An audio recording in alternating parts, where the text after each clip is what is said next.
Hello, everybody. Welcome to the Gayest the Greatest Secret Tavern this side of Limsa Lemensa, the Queer Buccaneer. I'm your host of the Mission Star Behind the Bar, Captain Eden Jackson, and this is the special Trans Day of Visibility / my birthday stream, because I did not stream on my birthday because I had friends around.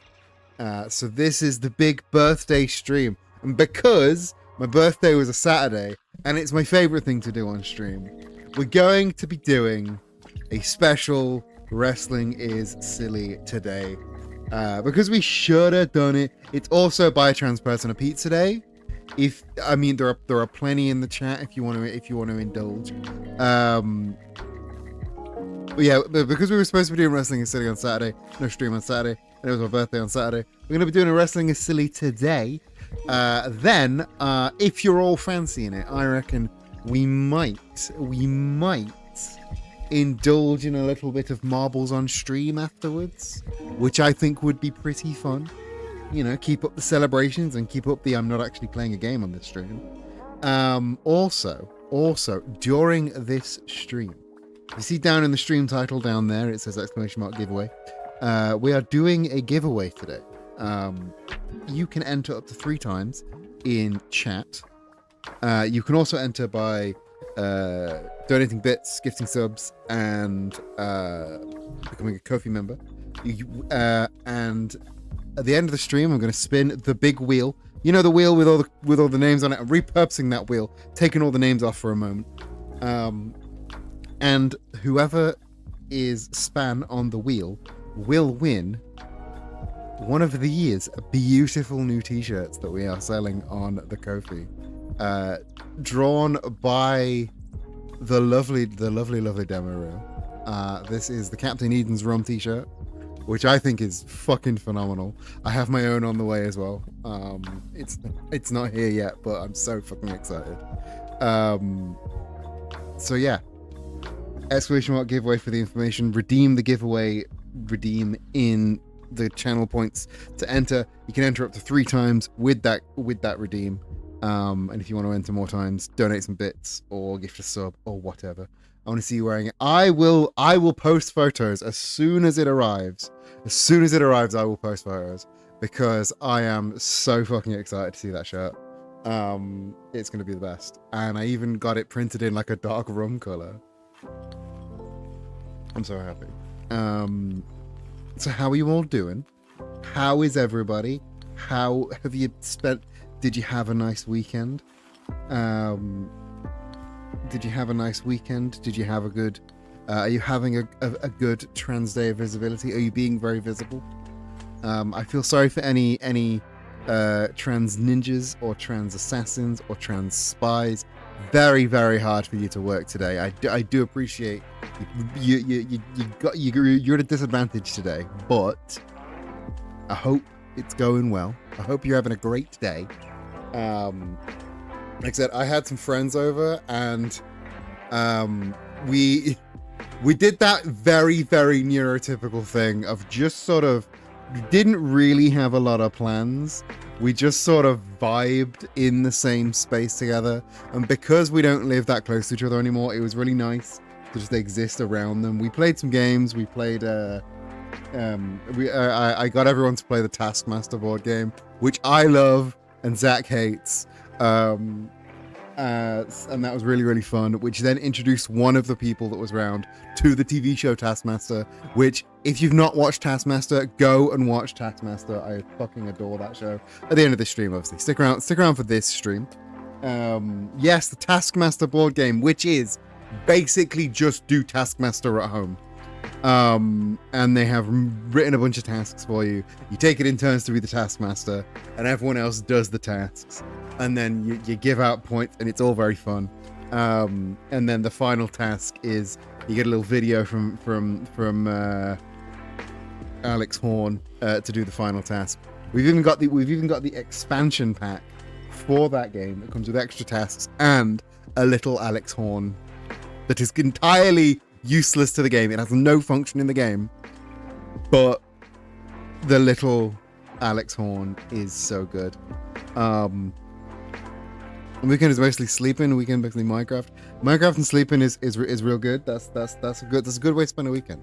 To be honest, I spent the weekend like vibing, drinking, sleeping. That was the weekend. We went out for some really good Mexican food on my birthday itself. It was really nice.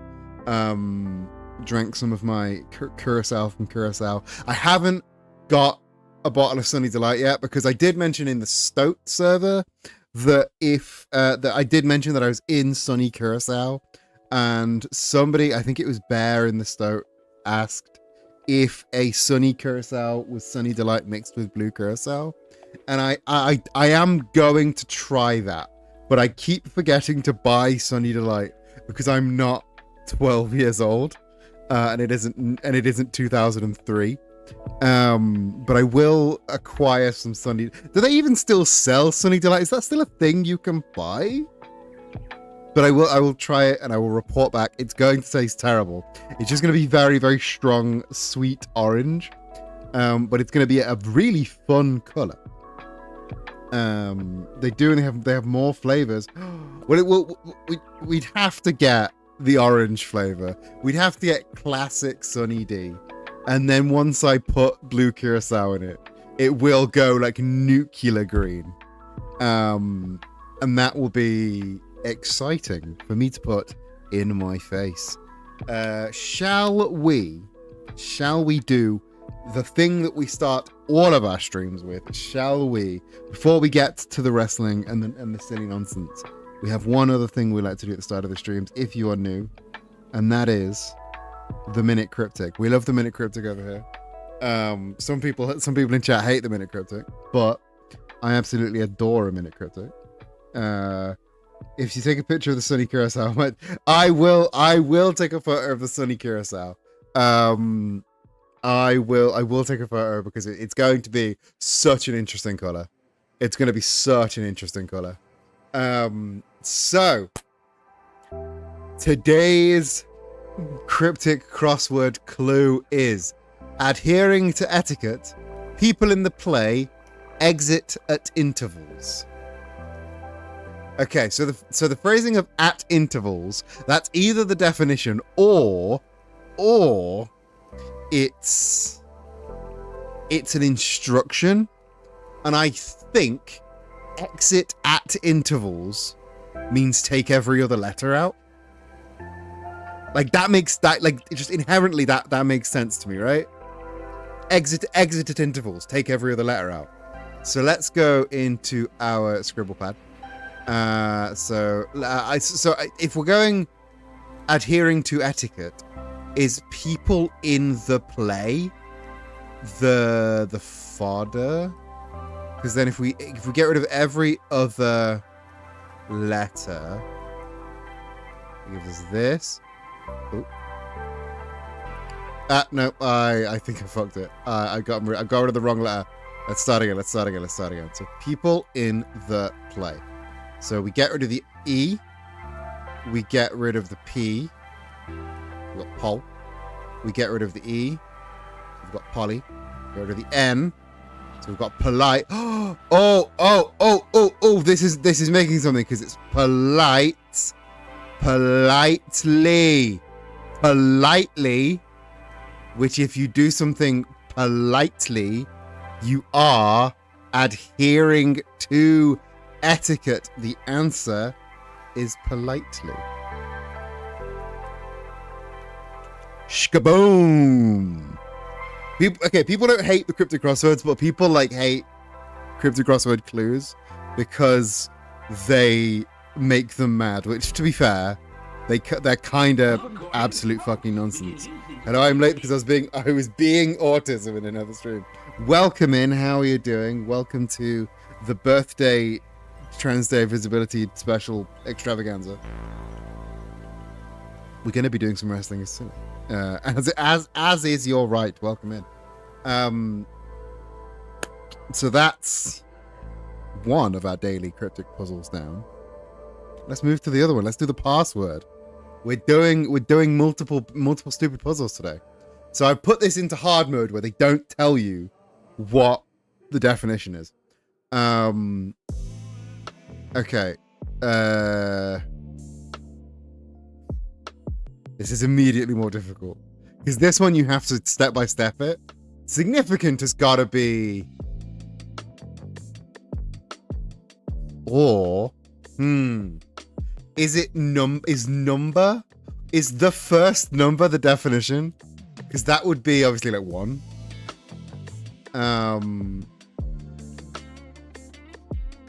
So can we get 1 out of these?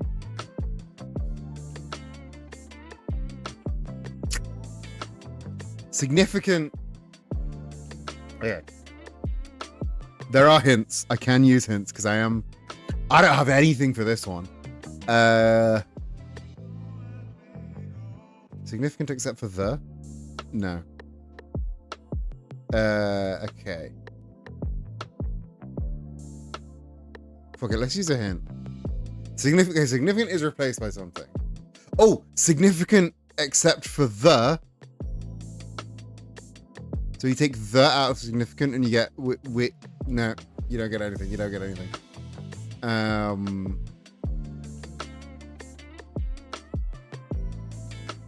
Okay, except for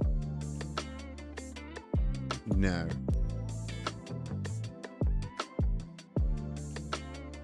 Except for the first indicates removing removing letters and waiting for a 6-letter word. 80. Yeah, significant except for the first is you take the first away and weighty becomes 80 and 80 is a number. Thank you. Like I was struggling there. That was thank you. Thank you for that. These ones are a bit more obtuse. I will like I like them, but they're a bit more obtuse. There's a lot of like word replacements in these that aren't in the mini cryptics. The mini cryptics, you never usually have to like just take a word and know to replace it with another word. And I don't really like those, but I like the idea of the puzzle. I think generally it's a good idea for a puzzle. But that is the last of the puzzles. I wouldn't use significant weighty in this related. Yeah, I think significant as weighty is a bit of a duffer. But now it's time to go over here. Because we are in Wrestling is Silly mode, baby. Zach, as you are the mod in chat, you have I'm going to present you with 2 options. One, Paul in chat, do I lurk and nap or do I lurk and eat a sandwich? You get a sandwich. Get a sandwich. Get yourself that sandwich. We love that sandwich. So mods in chat. You have a job to do because this is usually Hannah's job. Hannah's job is usually to do the polls, the predictions for the matches. So, mods in chat, you have 2 options. One of you has to do the predictions, or 2, one of you has to get Hannah. Because I don't think I told her that we were doing Wrestling is Silly. If you're questing, stay questing. But your job is to acquire Hannah. Because I'll be honest, I don't know how to do it. I'll do it. How do I even start them? If you're on the mod panel, fuck, I'll do it. I'll sort it. Jedi can remove. Okay, Jedi knows how to do predictions. Because telling you how is harder than just doing it myself. So welcome to Wrestling is Silly, your special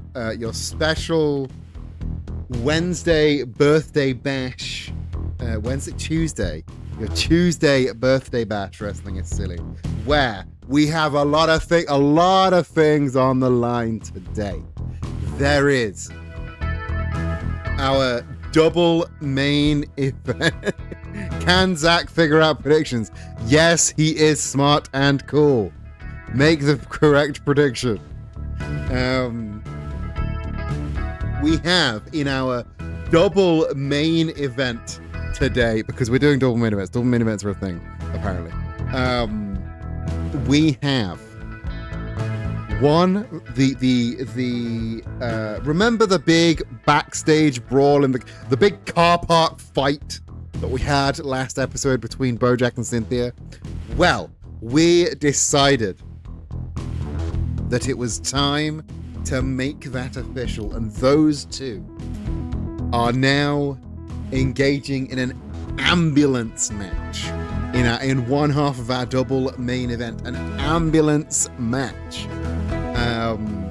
What that will entail, I will get to at the time. Then in the other of our double main events, we have a 30 wrestler Royal Rumble Battle Royale, the winner of which will obtain the briefcase of fuckery. What is the briefcase of fuckery, you may ask? Back in season 1, we had something called the Smiley Case, which has been rebranded to the briefcase of fuckery. The briefcase of fuckery inside contains a piece of paper that says you can have any title shot whenever you want. Any of the 3 titles here in Wrestling is Silly. The singles, the tag, the Twitch. You get any shot whenever you like at that title. So whoever wins the 30 wrestler battle royale will receive the briefcase of fuckery. Also in tonight's show, we have a Sino Champion League title match. We have a 4-way tag match to find a number 1 contender for the tag titles. We've got some grudge matches. We've got some exhibition matches. It's all go here in Wrestling is Silly this evening. But your opening contest for this evening is in the Twitch title picture. Because if you recall, can I get a match list? You can't ask the guy who struggles processing audio to pick up the information in one go. Bear with me. I will send you a match list. That means I gotta write it, and I do not have it written down. Because I do it straight into the game now. I don't have a doc anymore. So in the Twitch title picture, if you recall, last episode, we had a new Twitch champion crowned in Mario, and I gotta say, not the one that Baritone Transgirl, thank you for that raid. Welcome. How are you doing? This is the Transday Visibility / my birthday special Wrestling is Silly. How are you doing? So at the end of the last episode, we had a brand new Twitch title champion in Mario, and he left a couple of missing pieces in his wake. Kyle Hyde, the former champion. We had Rue, our actual Twitch streamer in the Twitch title picture, and Donkey Kong, all now vying for the first title opportunity. And the one battle you will see today in our opening contest is going to be Rue versus Donkey Kong. Sorry, I'm typing out the list of matches. But yes, Demo, thank you for dropping that in chat. We are, in fact, doing a giveaway today. You can enter up 3 times in the channel points redemption thingy to win the newest shirt in the Queer Buccaneer Kofi, a Captain Eden's Dark Rum. A beautiful Captain Morgan parody shirt. It's so fucking good, and you can enter to win a free one using the channel point redeem. It's 200 points. Thank you, bastard for entering. So, with that out of the way, let's we have our first prediction. Who is going to win? DK, Donkey Kong, or the tiny teal dream boy? Rube, get your predictions in now. This is not a number one contenders match. It's not whoever wins gets a shot at the title. This is just two guys trying to make their mark on the Twitch title. Of course, Rue has said that is the next title that they want. And Donkey Kong still feels robbed of a title shot by Mario, by basically everyone. Just some guys being dudes. And I did in fact forget to grab the the playlist for the entrances. So bear with me just a moment. There it is. So let's now go down to the ring for our first match of the evening.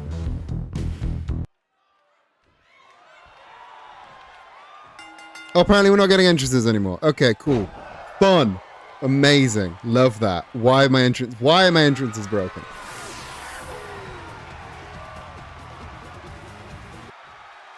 Why are my entrances broken? Hold up. I'm gonna fix this. I want my entrances. I don't believe I turned the entrances on. I don't think I turned the entrances on. I'm pretty sure I, in fact, turned entrances on. It's just floating in the pause frame. I get it. Boom. Give me entrances on, please. Entrances on.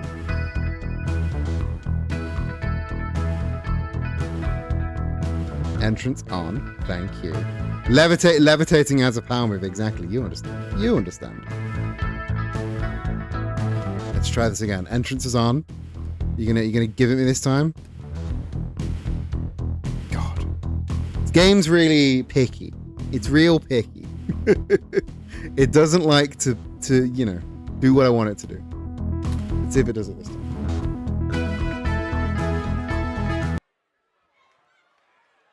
There we fucking go.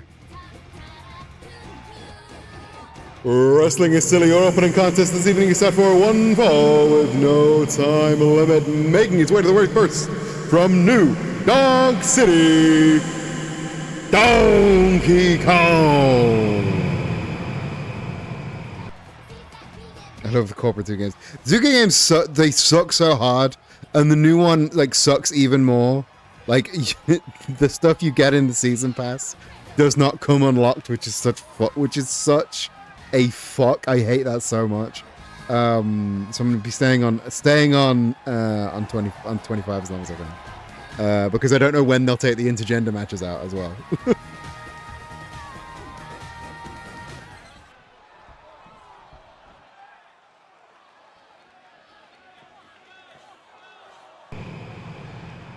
And his opponent from twitch.tv/Ruben, your tiny teal dream boy, Rue.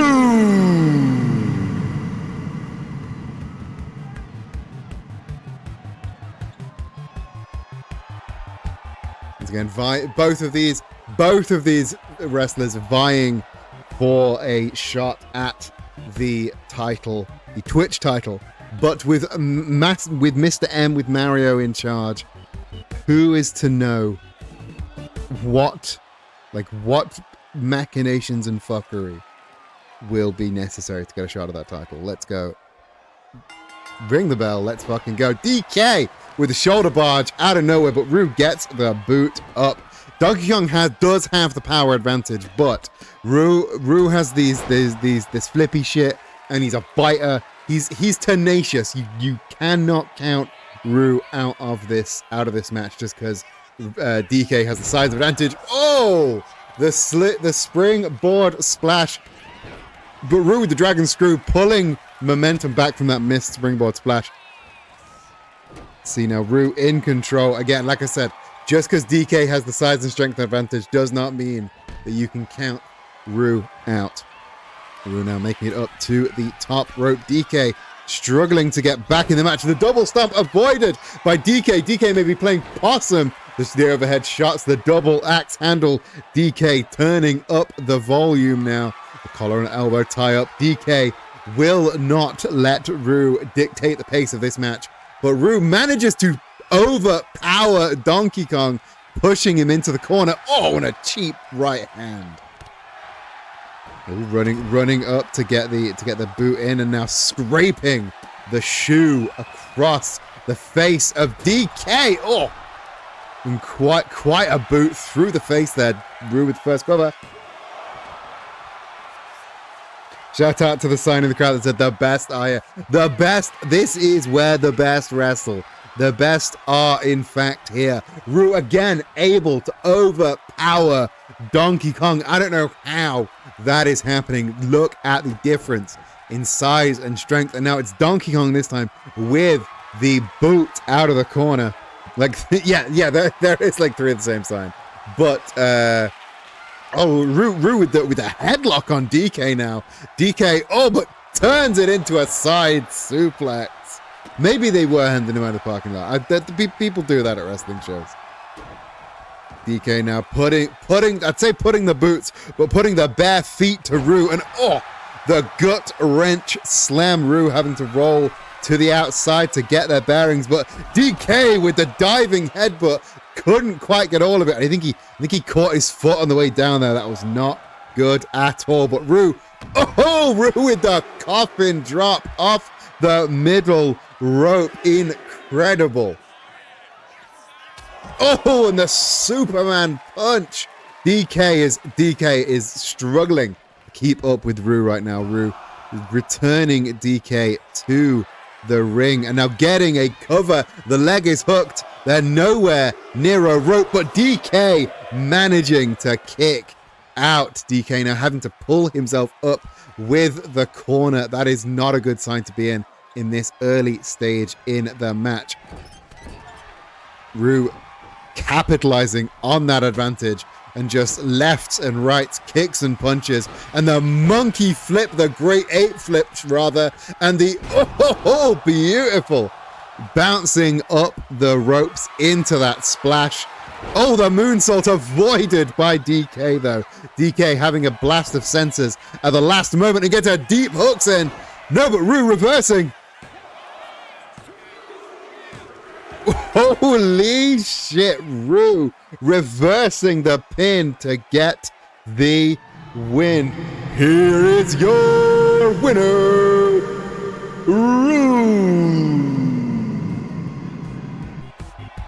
Well done. What a hell of an opening match. Ryu once again making a statement for themselves here in the Twitch title picture. What a hell of an opening match that was. Ryu, DK just unable to keep up with the speed of Ryu. Yeah, ignore the game results. Nobody in chat would say that was a. Nobody in chat would say that was a 1.5 star. That was that's a terrible rating. Meltzer, shut the fuck up. Our next match. I do like my face. Whomst amongst us does not like their own face. I prefer my face like attached to my body if that's what you're getting at.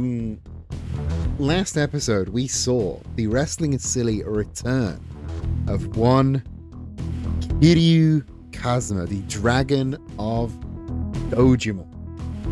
Unfortunately, the match that came from that later on that evening did not go so well for Kiryu, taking a loss to the Unthinkable Horse. So his protege, his partner in crime, they've saved the world together, and now they're saving wrestling together. Ichiban has stepped in to try and help Kiryu return to the match. This is more of an exhibition for for both of these men, but it's also a way for Kiryu to shake off the ring rust. Kiryu versus Ichiban. Get your predictions in now. This is going to be my prediction. This is going to be one hell of a fucking match. I cannot wait. Let's go down to the ring. Neither could they, apparently, because the entrances are still fucked. Ichiban with the clothesline out of the gate. Kiryu going for the slower, more methodical collar and elbow tie-up here. Ichiban turning it into the waistlock. Can Kiryu... Oh, really wrenching at that rib cage. Kiryu needs to try and power out of this as best he can. But no! The waistlock takedown from Ichiban. Ichiban just half a step quicker and half a step stronger. Returning now to the collar and elbow tie-up. Ichiban, pulling Kiryu into the headlock. This is a slow, methodical start to the match for these two expert fighters. These are two of the most seasoned wrestlers we have here in Wrestling is Silly. So they know that they have to pace themselves. Kiryu into that top wrist lock. Love the classic shirtless with dress slacks uniform. That is the uniform of the Yakuza, you know? That is how the Yakuza fight. That top wrist lock. Oh, Ichiban, they're going round into the hammerlock now. They are really showing off their technical acumen, the techers, as we say here in the wrestling world. Oh, now into a grounded headlock. Ichiban really struggling here. Kiryu wrenching at it.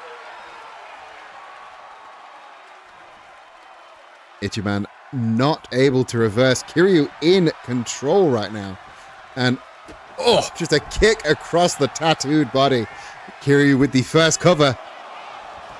No, Ichiban is not going to go down that easy, but I think part of Kiryu knows that. Kiryu went for that leg drop. Unfortunately, Ichiban was just a little bit too far out of the way. Ichiban now on that middle rope, the diving cross body. Ichiban gets a quick cover. Still just a 1 count. And obviously, this early on in the match, they know the other isn't going to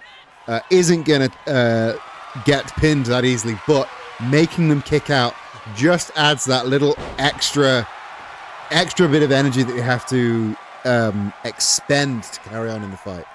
Referee there got caught up in the corner a little bit, but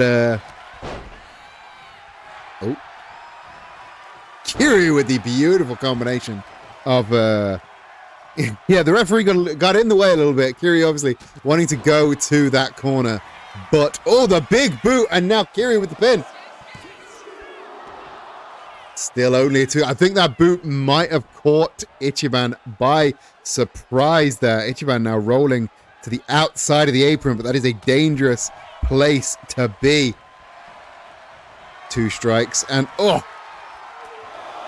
a series of strikes across the chest.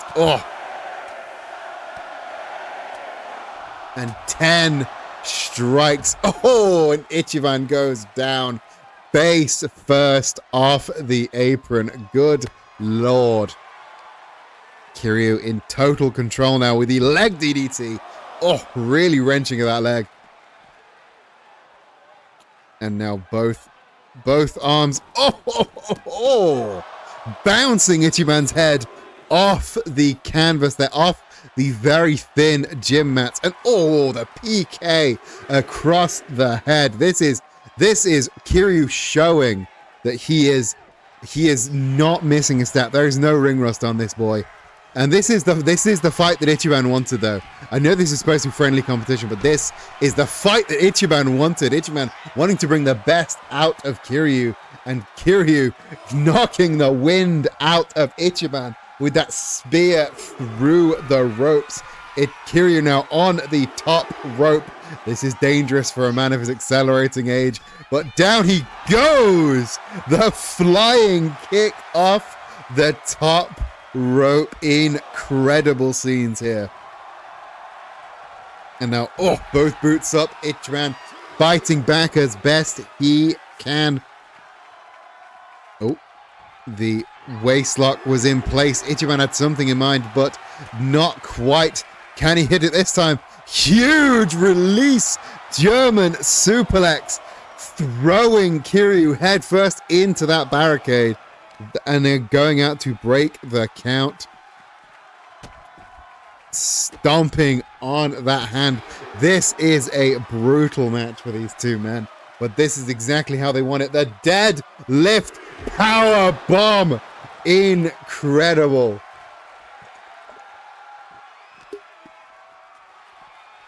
Kiryu now returned to the ring by Ichiban. Ichiban showing his strength by deadlifting a man of Kiryu's size. Oh! Springboard elbow from the hero of Yokohama. Kiryu, though, ducking and diving out of the way. A couple of strikes to the back of the thigh. And now over the top into the GTH from Kiryu. Kiryu gets the cover.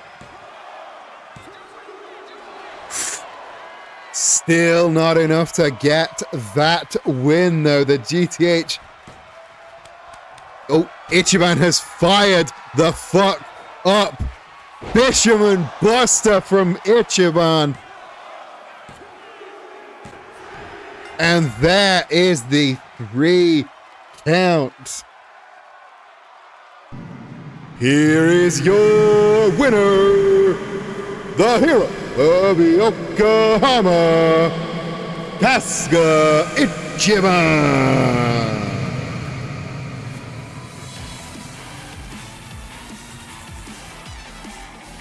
Ichiban proving himself stronger than the Dragon of Dojima once again.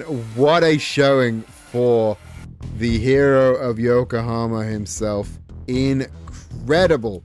One hell of a match, though. Kiryu really struggling to get off the mark here. I just hope that he, you know, I hope that the Kiryu, what's the word I'm looking for? Discouraged. I feel like the world of wrestling is silly has moved on at a pace that has maybe outpaced him a little bit since he's been gone. And he just needs a moment to catch up. Wiz is literally the extent of wrestling, Lotus, the nuances of different moves. Okay, so a GTS, a go to sleep, is when you have them face down and you sort of throw them up and they land on your knee. Like a GTH is when they're face up and you roll them off into your knee. It's like face up versus face down. The GTH or the go to hell is like it's just face down instead of face up. Once you learn the nuances of wrestling moves, is basically we changed one thing and now we got to give it a whole new name. And sometimes a wrestler will just do a normal ass move, give it a new name and call it a day.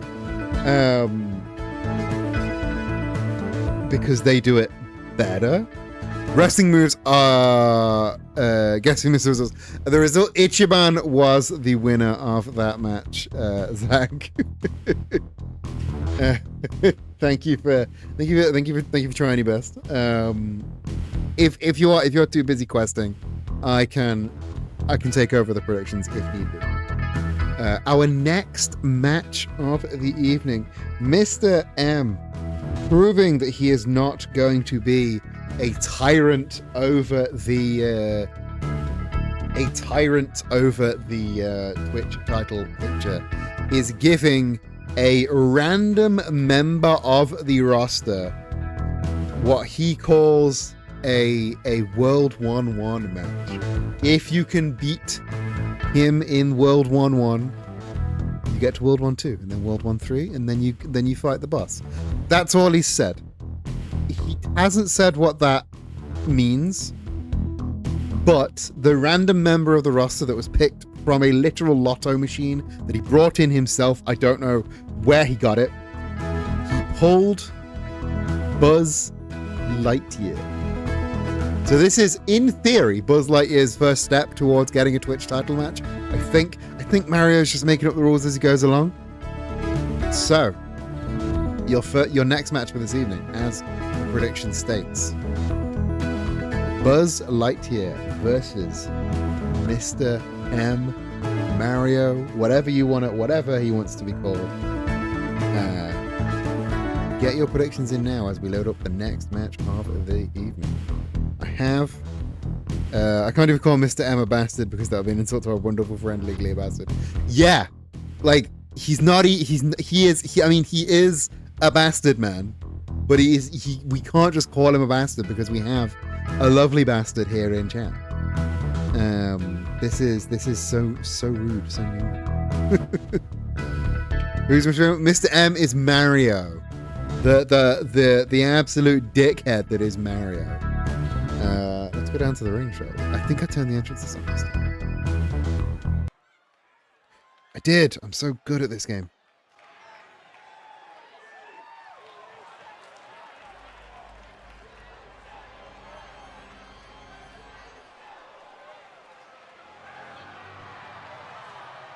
This next match set for one fall with no time limit. Making his way to the ring first, he is your Wrestling is Silly Twitch champion, Mario. Abandoning all pretense of being a hero anymore, he got to the top, he got his belt, and now he's just returning to the terrible version of himself that he is. Mario, fuck you. Your brother is better, Mario. But he won't listen to reason. He won't hear that.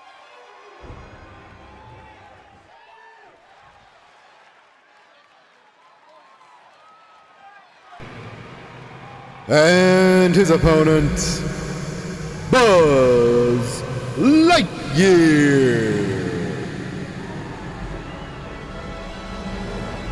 Been a while since we saw Buzz Lightyear here in Wrestling is Silly. He took some time off. Star Command needed him back, but he's back once again to try and make a name for himself. He got a...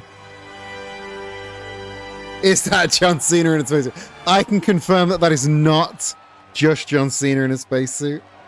I'm like 90% sure it's not John Cena in a spacesuit. Mario really became evil when Nintendo updated Switch policies. Nintendo made Mario evil.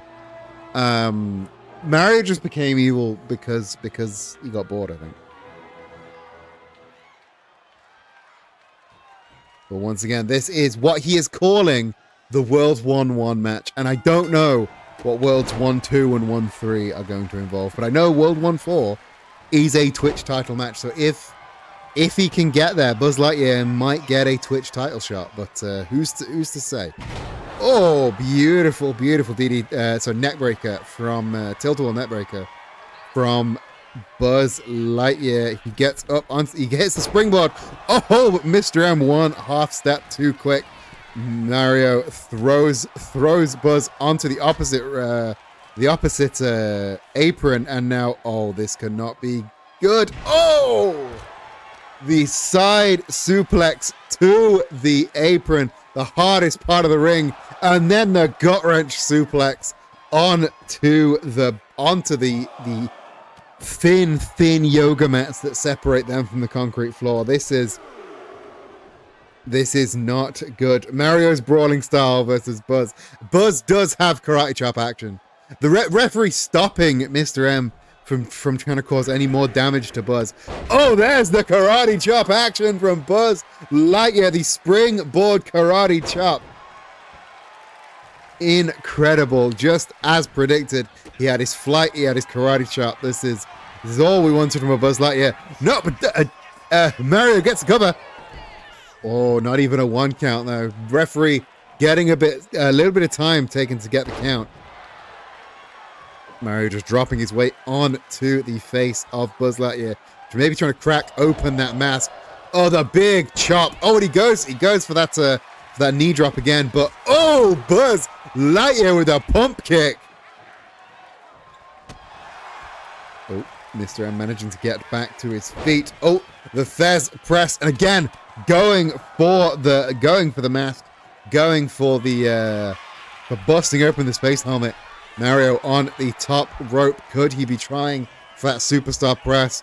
I don't think so. Buzz is back on his feet. Oh, the John Woo drop kick. Mario gets the cover. Buzz still managing to bust out with a big boot, setting him straight back down to the canvas. Huge monsoon splash into the empty pool, and the enziguri from Buzz. Buzz really capitalizing on the misfire there from Mario. Mario hits the ropes. Oh, the Spanish fly! Spanish fly from Buzz Lightyear. That is a move that Mario and Luigi both used to employ back in Season 1. Oh, and now just a hanging DDT, a Space Cadet DDT there. Could this be it? No! Very, very slow count from the referee, though. Was that referee paid for something? I don't know. But that was a very slow count. Springboard splash there. Kona, welcome in. Buzz now up on the top rope. He's used to being way higher up than this. So who knows what might happen. There's the diving crossbody. Mr. M having to fly out for a moment. Returns back in, but now he's in a precarious position. Guillotined off that top rope by Star Command Zone Buzz Lightyear. Oh, and wrenching that leg. Buzz crushing the head of Mario between his almighty thighs. And now, oh, Mario, the returning fire, waistlock switcheroo from both men. And the Russian leg sweep from Buzz Lightyear. Buzz has had a title shot dangled in front of him by Mr. M, and he is not going to let this go. Buzz putting in one hell of a match. Into the tilt-a-whirl backbreaker this time. Buzz has something prepared, something in the bag. The Space Cadet DDT once again. And Buzz Lightyear gets the win. Here is your winner,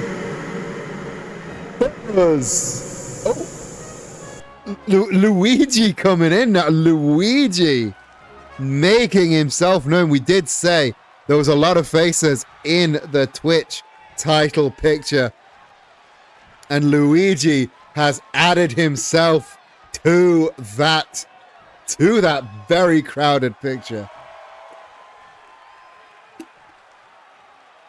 But as we saw just then, Buzz Lightyear did in fact win what Mario was calling the World 1-1. So I can only assume that his Twitch title picture is not over yet.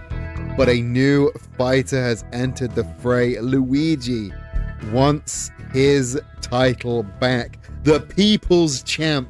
The People's Champ. The People's Force. The People's Choice and the People's Voice. He wants that Twitch title back from all the way in Wrestling is Silly Season 1. This is going to be one hell of a pushback from Luigi. Luigi took a lot of time out of wrestling to find himself again after his big loss to Mario, and now he's back. Now he's ready to be in the title picture once again. This is going to be a big one. Speaking of big ones, our next match is a very, very big match. Our next match, a 4-way tornado tag team match. These 4 teams will each all wrestling at the same time. 4-way tornado tags. Whoever wins will receive a Wrestling is Silly tag team title shot after being called out by Sanders and Bravo for being part-timers. The Spider-Verse have made sure that they will not be considered any more part-timers. So we have 2B and 9S, the Yorha team. We have the Deity Dogs, Doug Ziggler and God. We have Sanders and Bravo. And we have Team No Sleep. This is going to be one hell of a match. I'm looking at the loading screen. The teams don't look like they're in the right order. So I sure do hope that the match hasn't been utterly fucked by WWE 2K25. Let's find out, shall we? As we go down to the ring for this next match of the evening. Oh, once again we've lost our entrances. Jesus Christ. Okay, no. I'm fixing the entrances. Fixing the entrances. Let's wind this back. I'm fixing the entrances because I keep forgetting to press a button. I think. I don't know. We're doing the entrances. We're doing it right.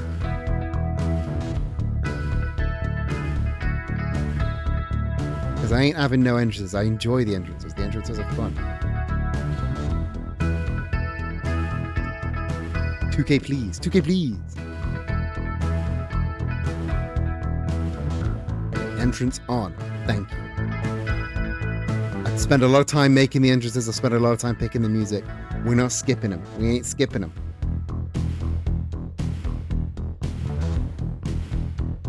Wrestling game that struggles to showcase entrances in the big 22s. Right? For reals. Let's try this again.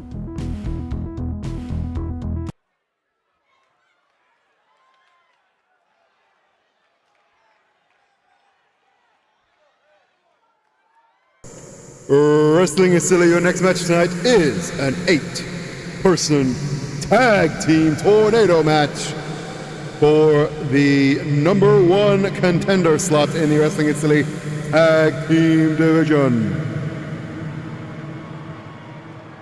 Your first team from the moon, the team of 2B and 9S, Yorha.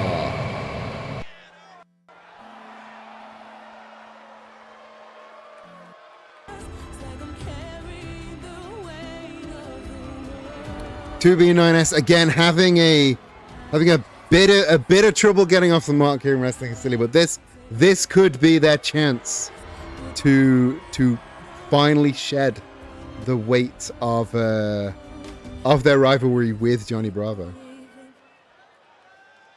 Who's to say? Perhaps.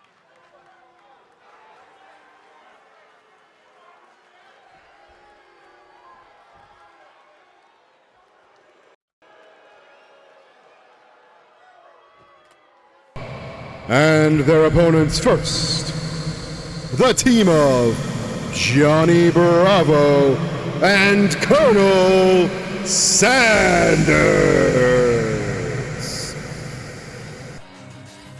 Sanders and Bravo, absolute powerhouses here in Wrestling is Silly. Whoa, mama, indeed. Sanders and Bravo, the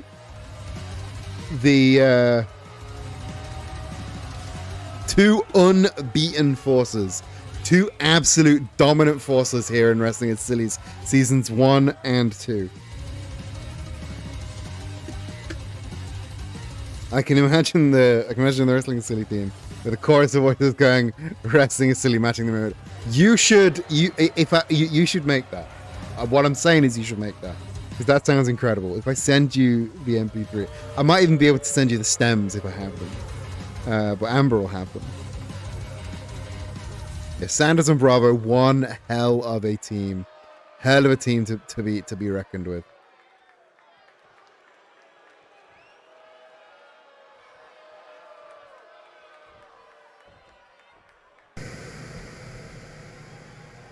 Next, the team of Doug Ziggler and God, the Deity Dogs.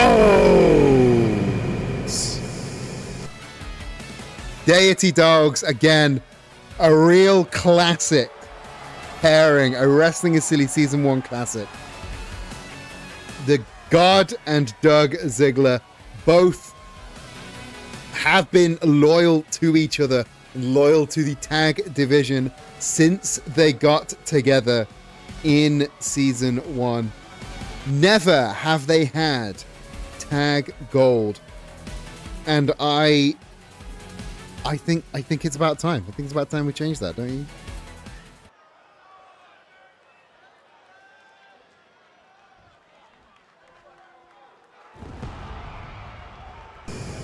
And finally, from the darkest recesses of the internet, Jeff the Killer and Slenderman, Team No Sleep.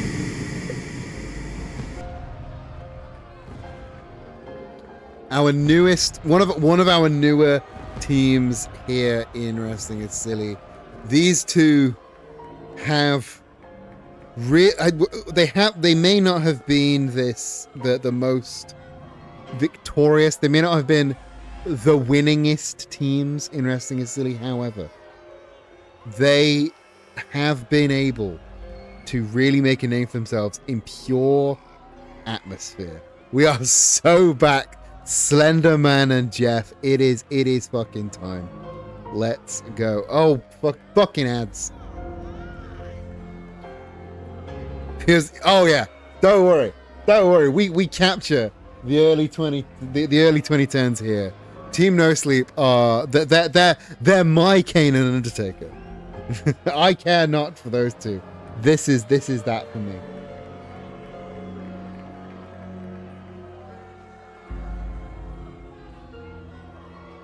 You know, this is apparently the official Jeff the Killer theme.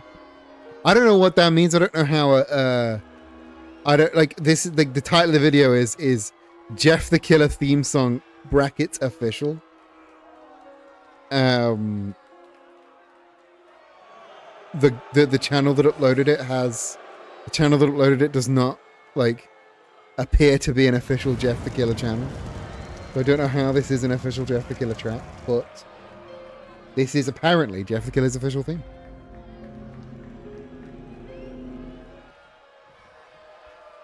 So here we go. 8-person battle for the #1 contendership. No eliminations, 1 fall. That's all you're getting. 1 referee having to manage all this nonsense. Team No Sleep going straight for Yorha. The Deity Dogs squaring up to Bravo and Sanders. God though putting the moves to Jeff the Killer. I never thought I'd see God punch the lights out of Jeff the Killer, but God cannot be stopped by the weak chops of that boy. Water wheel slam from Johnny Bravo onto Slenderman. But both Jeff and Tubes are able to break that pin. Oh, Johnny Bravo planting Jeff the Killer into the ground. 9S has been thrown out. 2B just about able to get free of the wrath of God. But now God not done. Throws 2B into the corner. But now Colonel Sanders in the way of getting that big run up. Jeff the Killer. Oh, Jeff the Killer interrupted by 2B. And the cartwheel into the elbow across the face. Really more of a show of dexterity than a show of force. 2B putting the feet down. Oh, and the kendo stick has arrived.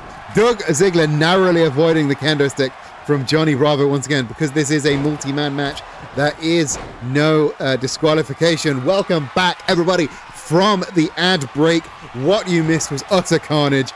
The weapons embargo has been broken, with Johnny Bravo taking a kendo stick out and putting it against the skull of 9S. Shotgun dropkick avoided by Slenderman. managing to turn that into a huge vertical suplex, but God punching the lights out of 9S. Colonel Sanders ducking out of the ring for a little moment of peace, but not peace for much longer. The Bulldog from Slenderman on to Doug Ziggler. Doug returning back to the ring. God one step ahead of Jeff the Killer, and turning his attention now back to 2B. Oh, and just planting her into the ground. The two largest forces, Slenderman and God. And God comes out victorious in that skirmish. But of course, the war does continue. 9S rolling out over the top of God, locking in the, no, not a sharpshooter, instead the sharpshooter curb stomp. Holy shit, I did not know that 9S had that in him, but all this and more. There is a title shot on the line here. Oh, the spear from Slenderman. Johnny Bravo gets speared by Slenderman, and now Doug with the cover. That could have been it. 9S could not make the moves to break up the cover. Doug wanting Slenderman up, getting distracted, and instead spearing nobody through those ropes. 2B now.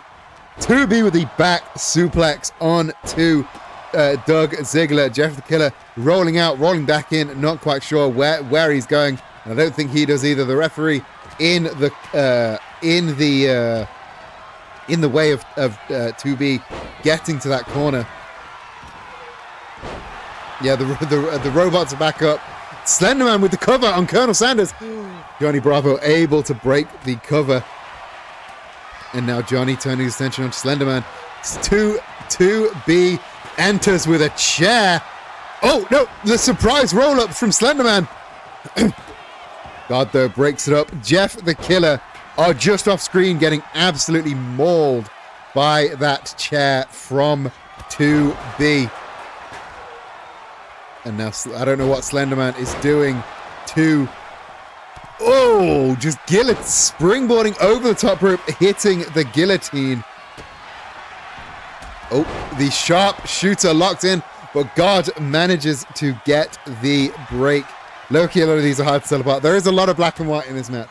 There's a lot of black and white in this match, but I assure you, I will be able to keep track for you. 9S going for that powerbomb on to Doug, but unable to keep track. The zig-zag from Doug Ziggler. And oh, the huge big boot from God onto Jeff the Killer. Slenderman throwing himself at Doug. More bodies down than are up, or at least that was true for the moment that I started talking.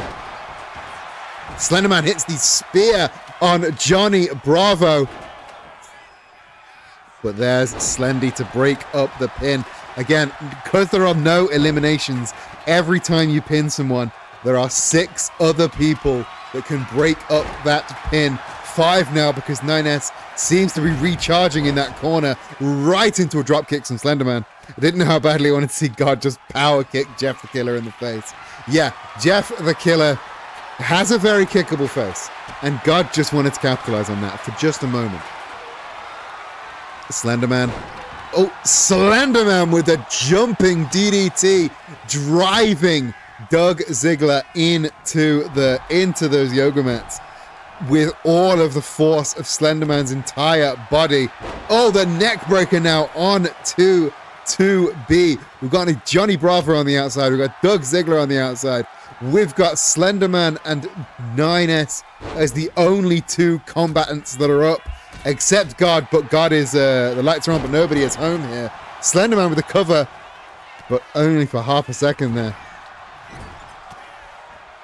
Oh, God with the rolling up Johnny Bravo. And what could this be? Oh, just a power slam, a high angle power slam into the ground. Oh, almost hitting the Eclipse there from 2B. 2B gets the pin on Colonel Sanders. Everybody was distracted but 2B with the cover on Colonel Sanders. Holy shit. Here are your winners. The team of 2B and 9S. Yorha.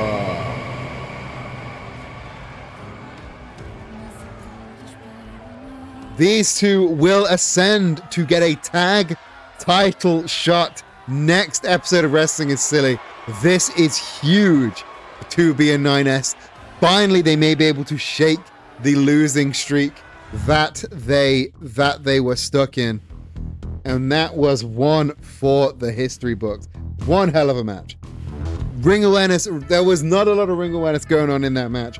There was just a whole lot of... there was a whole lot of bodies, a whole lot of action. I think after 2B managed to hit that eclipse onto Colonel Sanders, I don't think people realized just the state that Colonel Sanders was in. So I think those bodies, they just assumed that there were two bodies on top of each other. I didn't think they assumed that there was a pinfall happening. But that's the thing with those matches, with a lot of big bodies in that ring, with people like God and Slenderman. They do obscure your ring awareness. It is hard to keep track of what is going on in those big multi-man matches. So let's go to something completely different. Let's go to two wrestlers, both trying to find their place here in Wrestling is Silly. We've got one person who did very briefly hold the finest prize in our sport, the highest honor, the Wrestling is Silly World title. Matt, that is the one and only Mackie Chase. Mackie Chase is struggling to find where he fits right now after being, as Zach in the chat often says, the eternal bag fumbler. Mackie Chase struggling to find his place here in Wrestling is Silly Season 2. Another person brand new for Season 2 is Ishtola Rule, a new face, a premiering face here in Wrestling is Silly Season 2. She's kind of struggled the way other people, she's struggled to find her place the way other people have very quickly found their positions. People like Johnny Bravo, people like 9S, they found their positions really quick. Ishtola could not find her place. She's still meandering. She's still looking for who she is in the ring. Well, I mean, I'm not going to disagree. But could you speak the truth and say he wins, and say he gets the title, and say he's amazing? Because if you speak the truth, then that means that will be the truth. So the next match, Mackie Chase versus Ishtola. Straight up 1v1, no funny business. Just Mackie's my boy, but Ishtola is my mom. Well, you gotta pick. Are you team Bag Fumble or team Ishtola? Who do you root for? Get your points in now as we go down to the ring for I Hope I Turn the Entrances On for our next match.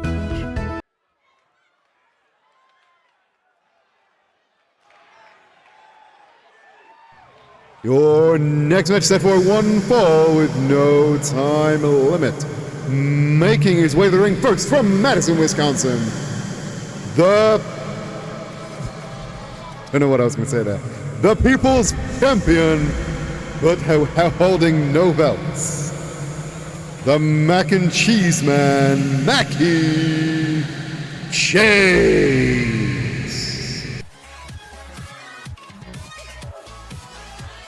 Mackie Chase. was I gonna say the bag fumbler? Because he fumbles. Maybe he does fumble the bag, but you never shake the bag fumbler title if you never try to if you never try. And I like that he's trying. I like that he keeps hammering away at the bag to try and learn how to hold the bag.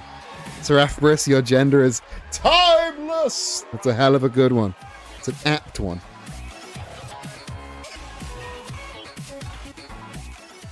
An apt a wrestling gender for a wrestling stream. How are you doing today?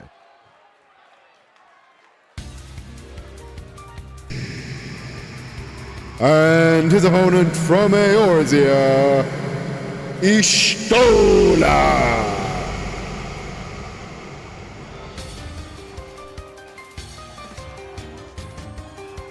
And somebody who has struggled to find her place here in Wrestling is Silly, but somebody who I think could be a force to be reckoned with. Mackie Chase versus Y'shtola is the match that you've walked in on if you are just returning. Welcome back, Demo. How you doing? Good to see Y'shtola in the ring once again. It has been a hot minute.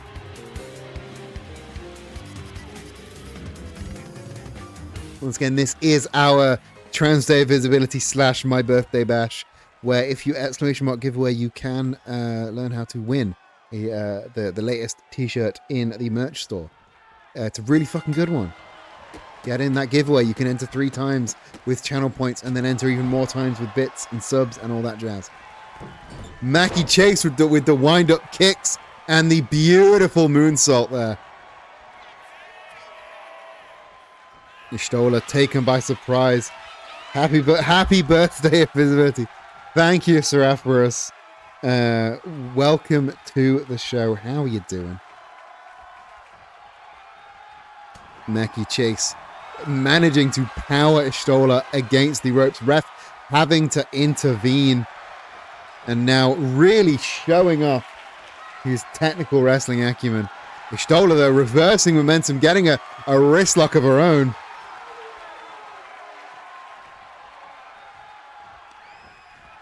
Oh, Mackie Chase, though, reversing once again. Mackie up on the top. Oh! A second moonsault, but he went to the well too many times. Y'shtola showing him how it's done with that springboard moonsault. Y'shtola with the cover.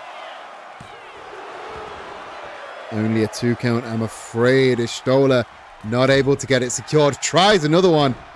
Oh, but goes a little bit meditative with that one. Very, very... she could have gone for another pinfall, but instead re-centering herself. I like that. It's an intimidation tactic. And now the turkey dinner armbar from Y'shtola rolling across the back of Mackie Chase. Irish whip from Y'shtola, and oh, the elbow, the knee to the gut, the roundhouse kick to the back of the head. This ain't looking good for Mackie Chase, but Mackie Chase up on his feet. Y'shtola. Oh, the springboard Hurricane Rana. Incredible moves from Y'shtola. Y'shtola with cover. Only a 1 count though. Y'shtola firmly in control right now. Grabbing the limbs of Mackie Chase, moving him away from those ropes. It's intelligent wrestling, but Mackie Chase going for the brute force of pushing Y'shtola up to try and get up to his feet. Oh, but the jawbreaker from Y'shtola. These two neck and neck right now. Mackie Chase has managed to get some momentum back, but Y'shtola quickly pulling that away with that suplex. And oh, the knee across the face. This is not looking good for Mackie Chase. Looking really good for Y'shtola though. Y'shtola managing to, if Y'shtola manages to get a win against a former world champion, that will elevate her status in the company massively. Mackie Chase with the elbow up though, and the belly to belly. Belly to belly reversed by Y'shtola. Y'shtola though running into the corner, getting up onto the top rope, and oh, 450 splash from Y'shtola, gets the cover. And that was it. That was all it took. Y'shtola with the win. Here is your winner, Y'shtola.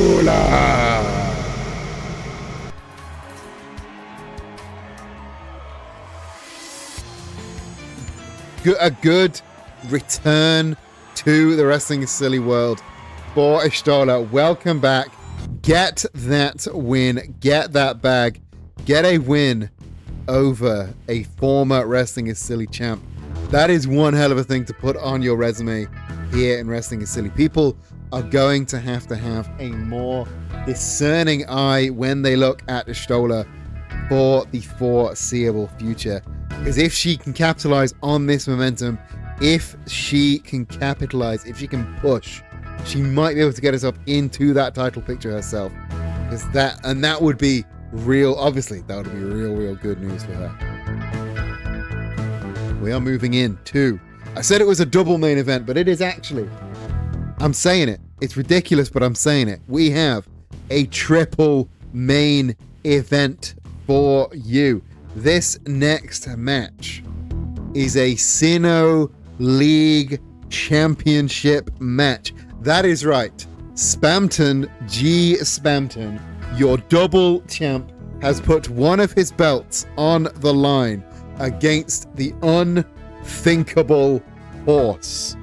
Because the Unthinkable Horse had a hell of a show in defeating Kiryu in the last episode. Spamton just thought a horse deserved a shot at some gold, but not the gold that he knows everyone wants.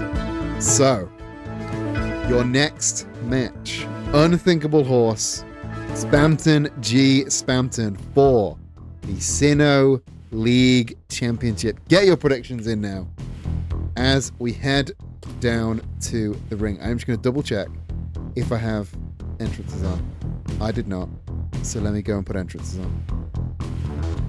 This is one hell of a match. Spamton, Horse, two incredible participants, two incredible faces here in Wrestling is Silly. I cannot wait for both of these faces to find each other. I'm wording this very badly, but I cannot wait because this is going to be big. This is going to be real big. The last time they faced each other was, well, the last time they were in a match together was during the... Okay, so they normally have entrances defaulted to on, right? But I had a backstage brawl, and that seems to have made entrances default to off. I don't understand it. I don't know if anyone understands it, but now I have to turn the entrances on manually every time. Fucking, I don't know. But now we can get on to it.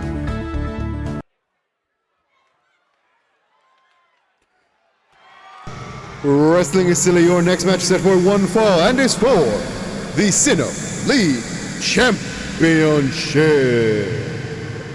This is not a Pokemon battle, and it is decided the Sino League will be fought in a wrestling match. Do not ask why they agreed to this. I don't think they understood when we asked.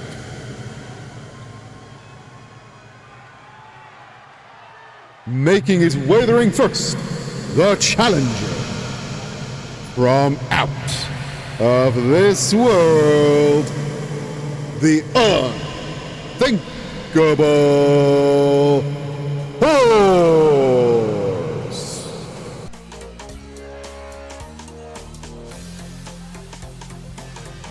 The Unthinkable Horse, once again, a force to be reckoned with. I've said this a lot. I say this a lot in Wrestling is Silly. But the Unthinkable Horse has been a staple since, I think, episode 1. I think he's a day oneer as the Unthinkable Horse. Because I think I was very excited for the Unthinkable Horse. A Wrestling is Silly original. I need to bring back that chant. Na na na na na na na na na na. Unthinkable Horse, he's a horse. Unthinkable Horse. Na na na na na na na na na. Unthinkable Horse, he's a horse. Unthinkable Horse. There, I gave it you in solo. He is a horse to be reckoned with. Bonky is so clever.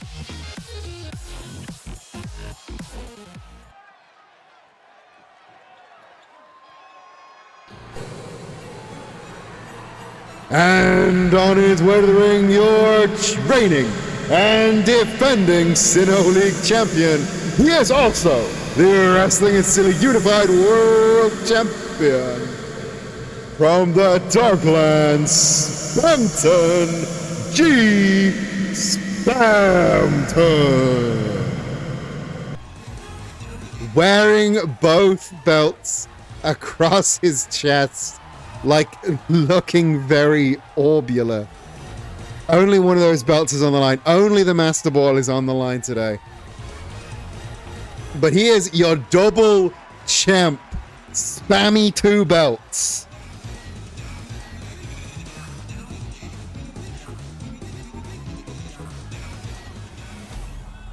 At birth. Good. Thank you so much.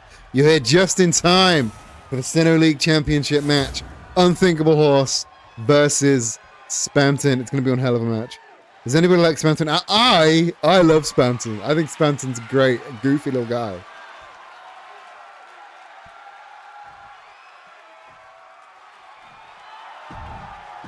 I think Spamton's a lovely, goofy little guy. And I think he deserves to have 2 belts. That might be a bit much. I think he might deserve to have 1 belt, but definitely not the world title. It's okay that you're wrong. Hey now. Spamton's great. Maybe I'll put him in a tag team with Tenna. Because everyone loves Tenna now. Tenna's the new Deltarune Harkness.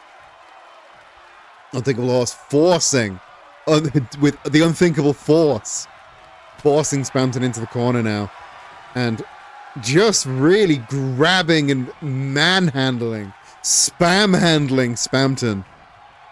We've got a black and white versus all of the color in the world. He's like Face Lawler. They exist, but at what cost? I don't think Spamton is as bad as y'all are making him out to be. You know, I like Spamton, and clearly. He's been putting on banger matches. His match against Bojack, the gauntlet match, the title match against Bojack and Cynthia, bangers. Of course, Bojack was in all those too, so maybe it's Bojack that's a good wrestler. But he's put the work in. He's earned his spot. He got pinfalls against. Well done, Mother. Welcome. How are you doing? He got pinfalls against former world champs, like future world champs. Spamton has a hell of a record. And now he's won himself 2 belts. He's been carried into good matches, kicking and screaming. Zach learned how to do predictions. It's good. Zach learned how to do predictions and play RuneScape at the same time. He's been real good.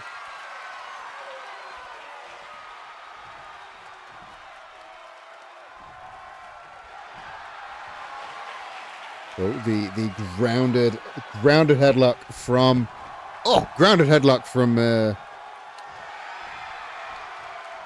today is definitely not Trans Day of Remembrance, nor is it your birthday, but I'll let you have the grace period. It's not a Trans Day of Remembrance, it's Trans Day of Visibility. I got the title wrong. I wrote the wrong word in the title, but I have fixed it. Springboard Hurricane Rana from the double champ Spamton now. But Unthinkable Horse struggling to get off the mark. But Spamton proving. I feel like I've got to justify Spamton's existence to everybody in the chat. But he is proving that he is a force to be reckoned with, you know? And now, there's a spinning reverse DDT there from Spamton. And there's the cover. Only a 2 count. Catch me always getting confused between the abbreviations of OSRS and ORAS. Okay, so it's Omega Subi and Ralpha Sapphire. An old rule Ownscape. It's very easy.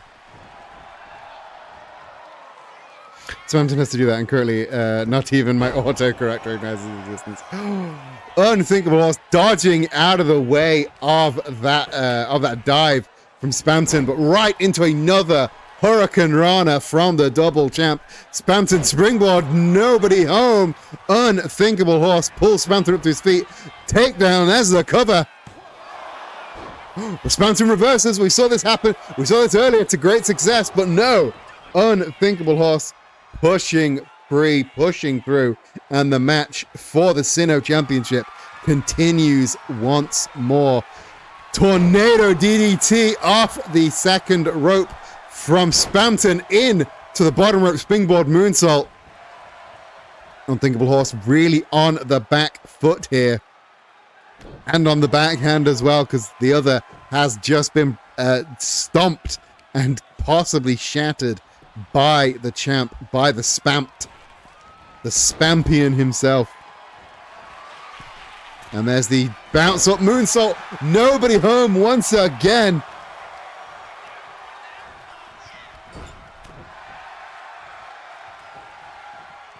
Unthinkable Horse throwing the champ in the corner, removing the turnbuckle pad. Oh, but giving Spamton too long to recover, and Spamton gets the flying super kick and the drop kick to take the horse off his feet. I am amazed that Spamton has been able to dictate the pace of the match. Oh, the frog splash does not hit its target though. He keeps going to that well, and every single time the horse has his number. He needs to be a little bit more presumptive. There's the suplex into the spinebuster. Horse with the cover. Only a 2 count though. The champ ain't going down that easy, but I think the horse has something prepared. Pop up and back down the out of this world power bomb. Could this be it? Not quite yet, I'm afraid.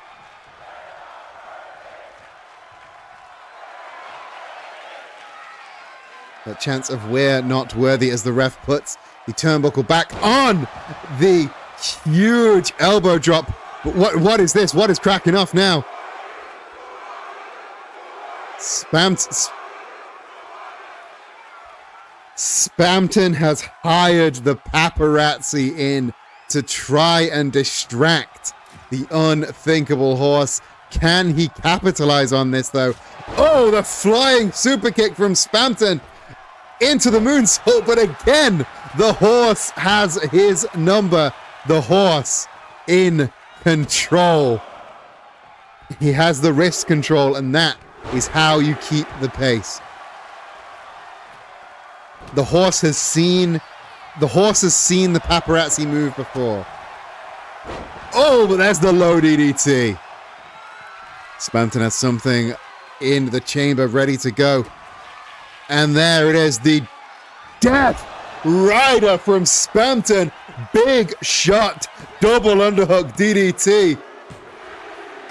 And gets the win. Here is your winner and still Sinnoh League champion, Spamton G.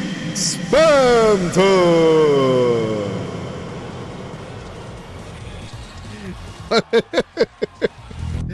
People aren't Spam fans. People aren't Famtons.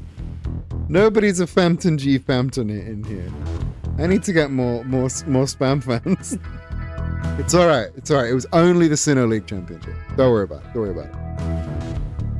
Because now Spamton is the post DXX back. Oh, chat hates Spamton. I think chat hates Spamton because of what Spamton did to Bojack. But that will just make Bojack's eventual title win just all the sweeter. Think about it. The sad horse has to earn his victories. Now, speaking of the sad horse, we are about to get a little bit messy as we head into the second of our 3 main event matches. These two have been at each other's throats for a long, long time. Cynthia blames Bojack for causing her to lose her title. Bojack blames Cynthia for causing him not to gain his. And last episode, Cynthia caught Bojack as he was getting out of his car and they brawled and brawled what felt like hours. The only way that they are going to stop fighting is if one of them leaves in an ambulance.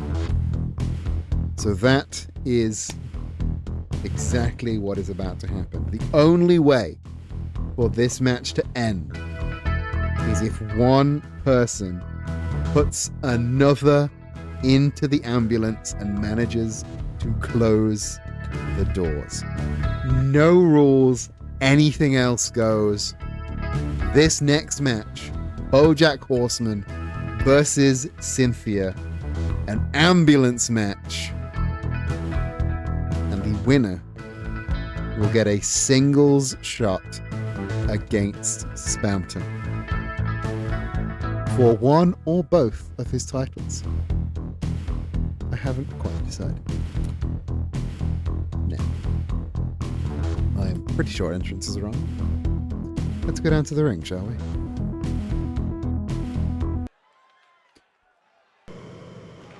This next match is an ambulance match with no time limit. The only way to win is to throw your opponent into an ambulance and close the door behind. Making his way to the ring first from Los Angeles, California, BoJack Horseman. Bias on the prediction desks. There would never be bias on the predictions desk. What ridiculousness would that be? Once again, just a reminder, if you would like to enter the giveaway to win one of the Captain Eden Dark Rum t-shirts available in the merch store, use the giveaway redeem in the channel points and use ! giveaway for more details on that. Giveaway will be pulled at the end of the stream. And her opponent from the Sinnoh region, she is the former Sinnoh League champion, Cynthia.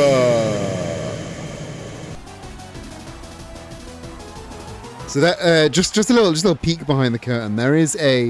In this game there is a match called a Bloodline Rules match, and in that and it is just a sanctioned run-ins match where you can have like up to 6 run-ins. And I was really tempted to make Cynthia versus BoJack a Bloodline Rules match so that I could have each and every member of Cynthia's Elite Four team do run-ins. But then I realized that would involve me having to make a Garchomp and a Spiritomb in the character creator, and I can't think of much things worse. You gave me Final Boss Rock flashback. I'm so glad I don't watch WWE, because that sounded like such an absolute fucking clusterfuck. I'm so glad I didn't watch it.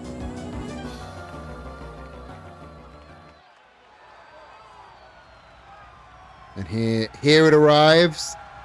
The ambulance. Once again, the only way to win.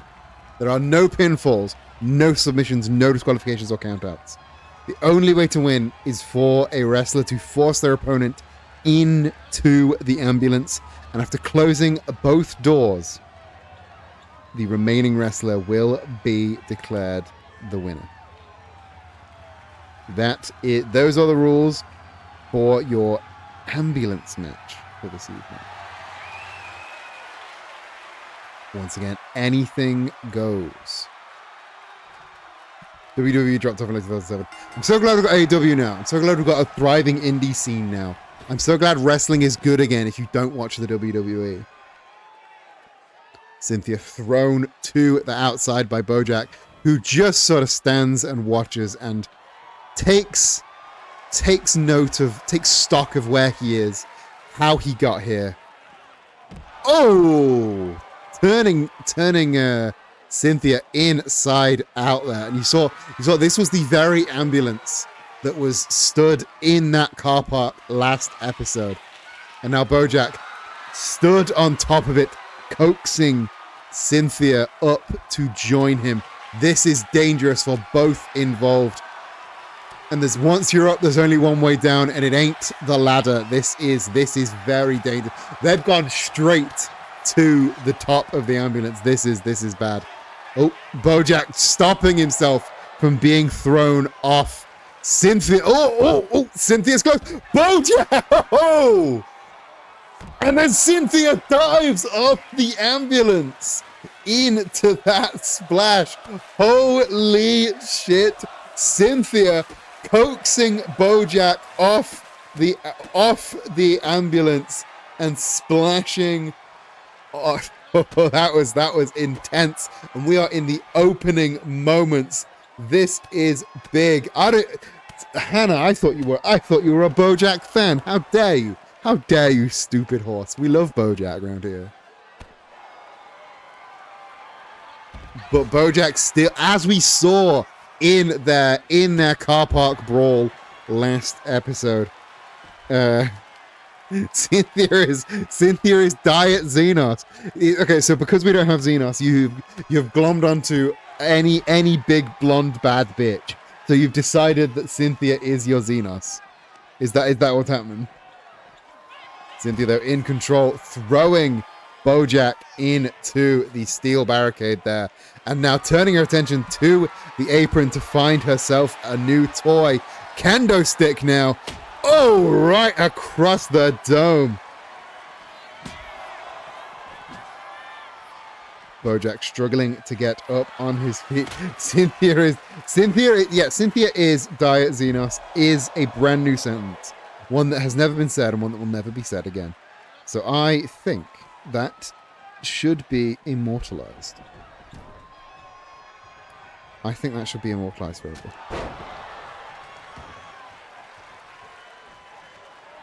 Because when is that ever going to come up again? Cynthia is making the move to opening the doors of the ambulance. We are one step closer to this match ending. But will Cynthia be the one thrown into the back, or will Bojack leave in an ambulance? Either way, the career. Oh! Bojack throwing Cynthia over the top rope to the floor. Holy shit. She could have landed in the ambulance there and then had his aim been a little bit better. Right and left from Bojack. Bojack in control for now. Oh. The jawbreaker, the backpack jawbreaker there from Bojack. And now Cynthia in a real precarious position there.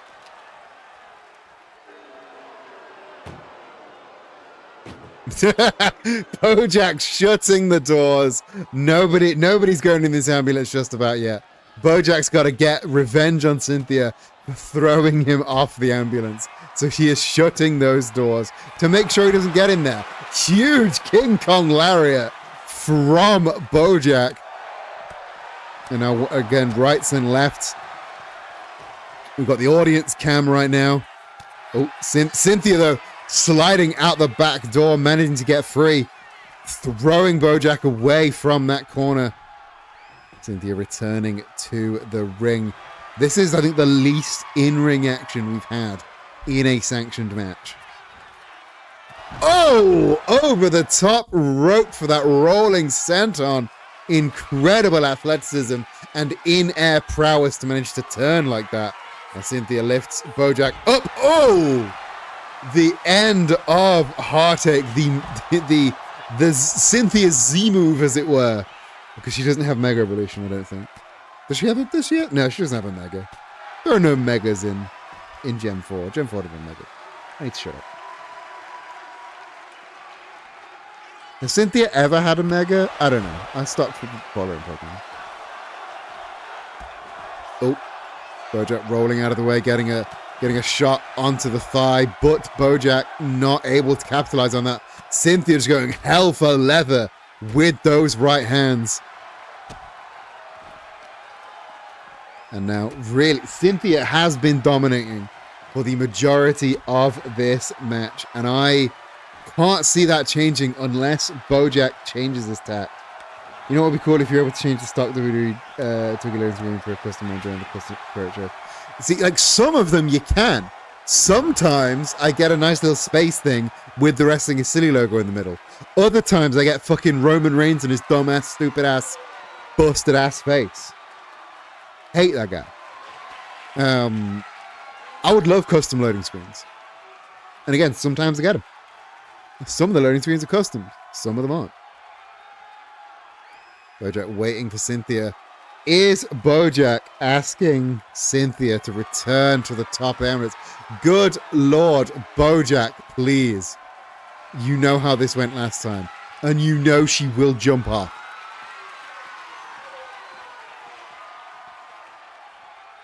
Roman Reigns, the least talented member of the Shield. All my homies hate Roman Reigns. Once again, they're fighting off the top of that ambulance. Bojack falling to his back instead of the rising knee strike attempted, and the dead eye from Bojack Horseman onto the roof of the ambulance. Good Lord, Bojack getting real close to throwing Cynthia off. Cynthia slipping out the back door. She does not want to be thrown off that ambulance. She saw the damage it did to Bojack last time. Bojack's face slamming against that ambulance. More like Roman Lame, am I right? I have no idea what this man is. You are so right. It is Roman Lame. Yes, well done, Jedi. Bojack in control, lifting Cynthia up. No, Cynthia powerbombed off the apron. Good Lord. And then the splash. And then the moonsault. Bojack Horseman has arrived. He is here. He is switched on. And he is putting the moves to Cynthia. He has realized what's at stake. He has realized who he is dealing with. And he has realized the only way out is a deadeye onto the bumper of the ambulance. Good Lord, Bojack. So going about Cody, but at least he made an impact as WWE, has more versatile wrestling. Other than Spears, One Punch Guillotine, Seth would always be the better. But Cody sucks though. Cody also sucks. Cody sucks. Oh, is that a fucking spade? Bojack, this ain't a buried alive match. You don't need to dig her a grave. Good Lord. Bojack's pissed, but Cynthia is just as pissed. Seth over Mox. No. It's Mox all the way down for me. Mox is the fucking beast. Oh, the chop block as Bojack bounces off the apron. Oh, the stomp, the strikes. Oh, the European uppercut. Oh, Bojack though interrupting the boot, getting a beautiful lariat. And now just striking Cynthia across the face with the knee. Cynthia, narrowly avoiding hitting the side of the European apricot. The real debate: Kenny Omega or Adam Page. Okay. Kenny Omega was, Adam Page is. That's how I will settle this debate. Kenny Omega was, Adam Page is, because Kenny's that little bit older.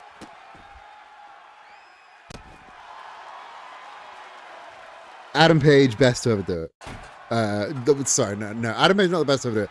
Best active wrestler currently is Adam Page, and I don't think that's even close.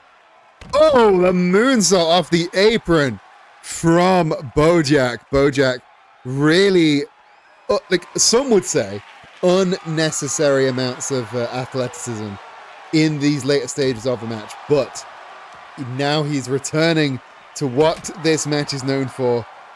Kendo sticks, weapons, brutality. Absolute brutality. Yeah, I'll talk about other wrestlers or Bojack showed up trying to break Cynthia's neck and nobody commented on it. Look, that's just the kind of thing that happens in these matches. Cynthia returning Bojack to the ring. Cynthia, again, the very little of this match has been fought in the actual ring. Bojack, and very little of it will be for the foreseeable future, as they seem to, like, they both, obviously, they want to throw the other one in the ambulance, but at the same time, they don't want to be near the ambulance. It's a real dichotomy. Oh, ho, ho! The master ball backbreaker, master backbreaker, champion's backbreaker, whatever it is, it's fucking brutal. That can break a spine, that. But Bojack bouncing right back up, and oh, another dead eye from Bojack Horseman. Cynthia in a precarious position here, right in front of the ambulance, but Bojack is not content. He's going power bombed into the ambulance. Can he get the doors shut though? He's got one. He's got one door shut. She's fighting back as best she can. The second door. She's still fighting. But the door has been shut.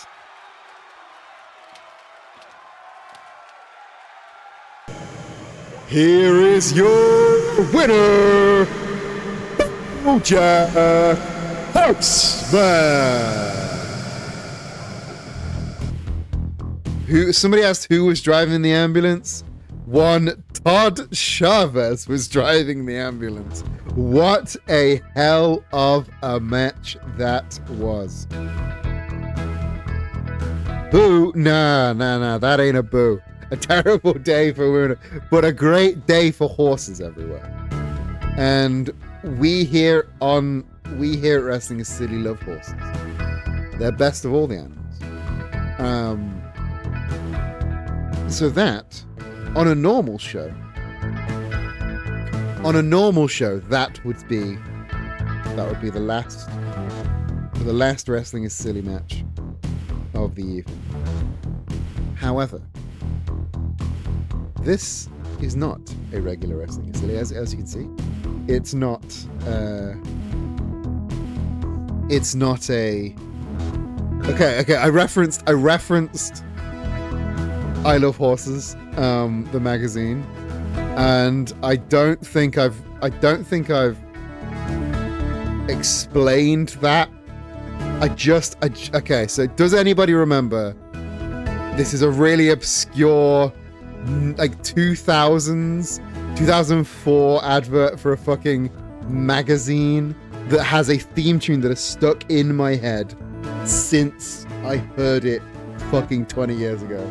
I need to show you I Love Horses and Horse Riding magazine, because the song will stick in your head, and I need you to suffer the way I suffered.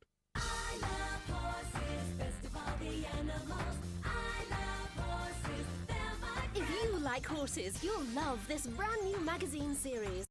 There, okay, that was the thing I just referenced, and I needed you to hear because I needed you to suffer. And now I Love Horses, there, my friends, will be stuck in your head. What is this? This is an advert for a magazine from 20 years ago, Issue by issue, 2004, from Dagostini. It's you could build a little stable. I love horses. I Love Horses and Horse Riding. It's now for 99p. They're my friends, and that was what I referenced just a moment ago. That of course nobody picked up on, because who remembers? Who fucking remembers? How has that managed to stay in here for 20 years? I don't know. If I knew how to get things to stay in my head for 22 years, I would use it on useful shit, not on bullshit like I Love Horses and Horse Riding, the 2004 magazine. Funny, the magazines I read have guides to mounting smoothly too. Yeah, same, but not in mine. Don't build a little stable. I love horses and horse riding. That's going to be stuck in your head, and mine. But this is not, like I said, this is not a regular episode of Wrestling is Silly. This is the Trans Day Visibility / It's My Birthday special birthday bash of Wrestling is Silly. So, what that means? Remembering this over goes to one adventure. If you manage to come to one of my magic shows with a copy of I Love Horses and Horse Riding, I will sign it. And that will make it worth less. It will make it be worth less. However, I will sign a copy of I Love Horses and Horse Riding if somebody brings it to me.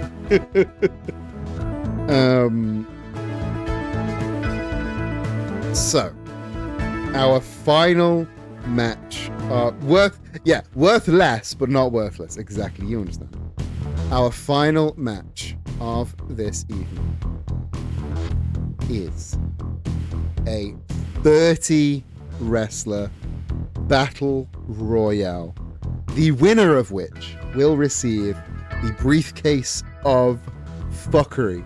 Inside the briefcase of fuckery is a contract allowing the winner any title shot at any moment.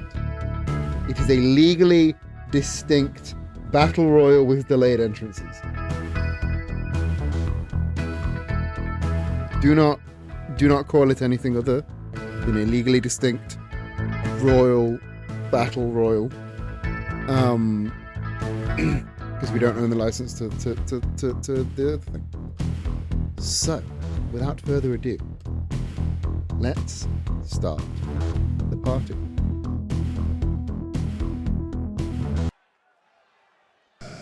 Wrestling is Silly, your main event tonight is a 30 wrestler over the top rope battle royale, a majestic battle royale for the briefcase of fuckery.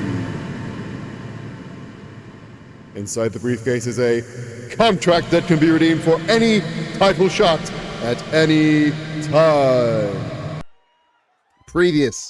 Previously on Wrestling is Silly, we had the smiley case, which was only usable on singles titles. However, this one can be used on the tag title as well. So you may see tag superstars, tag wrestlers in this match to try and win. However, entering in first at number 1 from the Planet Gallifrey, the Doctor!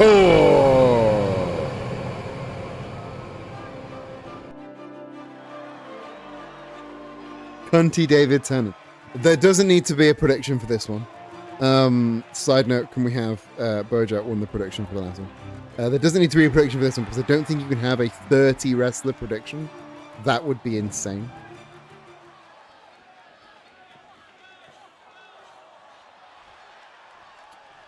So the wrestlers will come in on a delay. The first 4 will come in, and then the rest will come in on a little bit of a delay. Next, from a London Fashion Week, Cruella de Vil.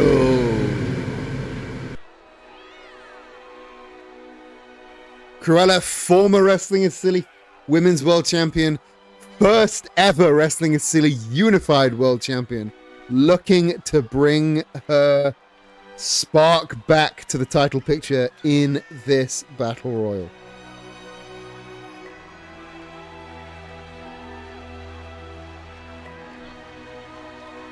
I wonder how she'll cheat away through a battle royal. She doesn't cheat.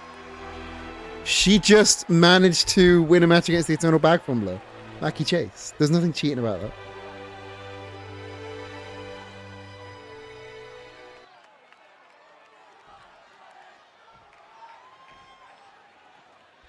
So the first 2, sorry, just the first 2 will enter to start with. Again, the only way to eliminate is to throw your opponent over the top rope and have both of their feet touch the floor. That is the only way to be eliminated in this match. You should call it a Silly Royale. Silly Royale's a good one. We used to call it Summertime Silliness. when we did it back in, well, summertime in season 1. Dazzle, welcome. How you doing? Thank you for the birthday wishes. I should also change that Royal Rumble graphic, but hey ho. Who is entering in at number 3? I don't have the music queued up because I do not know the order of any of them. So we'll just have to see. It is Hank Hill! Hank Hill in at number 3.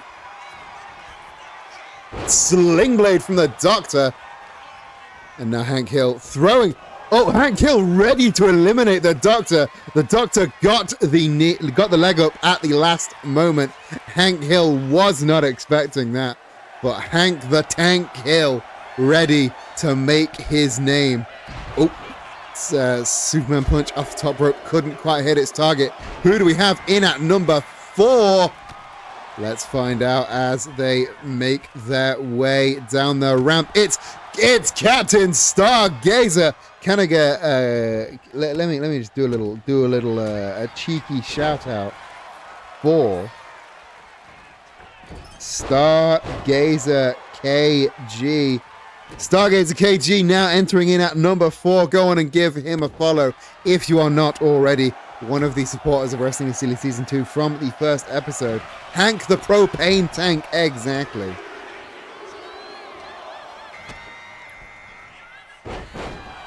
Who is in at number 5? It is Garfield in at number 5.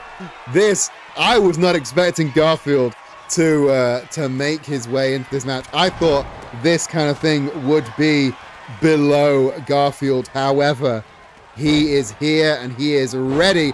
To be planted headfirst into the ground by the one and only Hank the Propane Tank. The countdown is on. Who will be our number 7? Oh, Hank Hill saving himself from elimination. He-Man entering in at number 7. It is getting crowded here in the Silly Royale. Garfield shrugging off, and Captain Stargazer has eliminated the Doctor. We have our first elimination of the evening.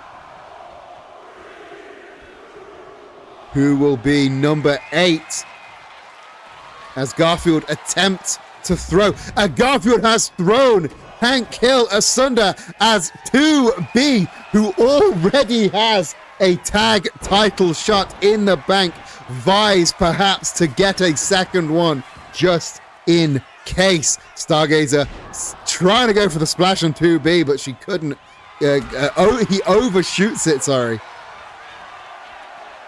Garfield thrown to the outside by 2B, but 2B bringing Garfield back in. Very interesting turn of events here. Entering in at number 9. Oh, He-Man and 2B trying to work together to get Garfield out. And Garfield manages to hold on as Alice Little enters in at number 9. Alice Little here making a return after a little bit of an absence here from Wrestling is Silly. Alice up on the top rope, a precarious place to be. Oh, and doesn't quite hit the drop kick. Stargazer rebuffing the attempt at the drop kick. Entering in now, number 10. Who do we have? Who's it going to be at number 10? It's Chris. It's Chris Deltarune. Chris Deltarune making their way into the Silly Royale at number 10. But so far we've had just one elimination.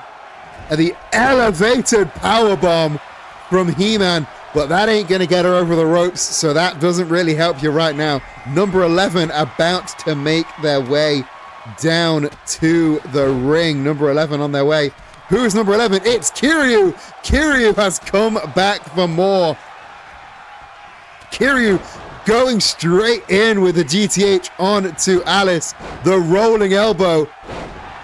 The Spanish fly. Kiryu giving it everything he's got. And now I believe there are 8 people in the ring, so there will be no more entrances until somebody has been eliminated. Who have you missed? Okay, we have Chris Deltarune, we have He-Man, we have Alice Little, we have 2B, we have Kiryu. I think that's everyone that you've missed. And every single one. Garfield might be on his way out. Alice joining in. Kiryu. Is this the end of Garfield's time in the... Yes, it is.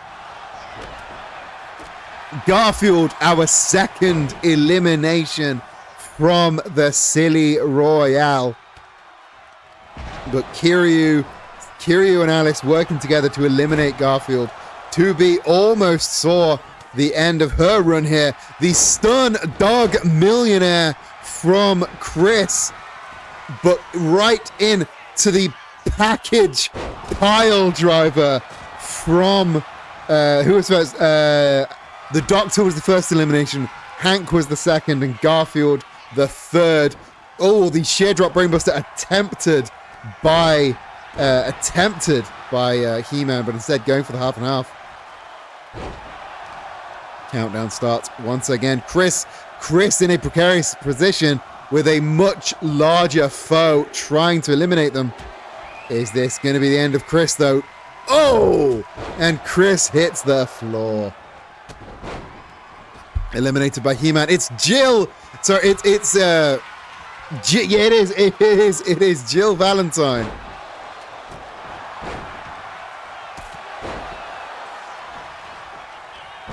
Is it Jill Valentine? Am I stupid? Jill Valentine in at number 12. Jill Resident Evil. It is. I believe it's Jill Resident Evil. It might not be. I might be stupid. Either way, He-Man continuing his reign of terror. Captain Stargazer has been eliminated. It's not Jill Valentine. I'm stupid. Who is it? It's something Redford.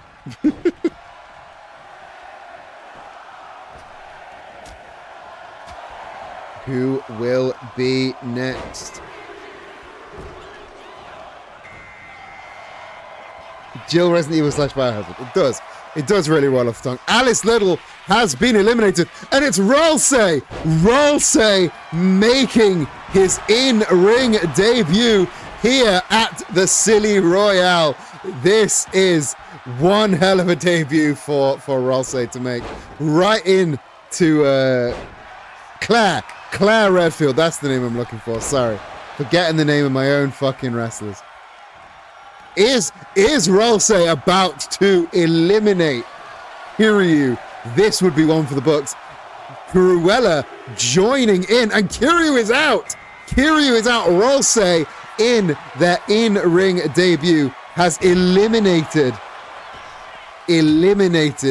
Kiryu, the Dragon of Dojima, former Kazi 2 belts, and now James in at number 13, eliminating Claire Redfield. Oh, 2B might be on her way out.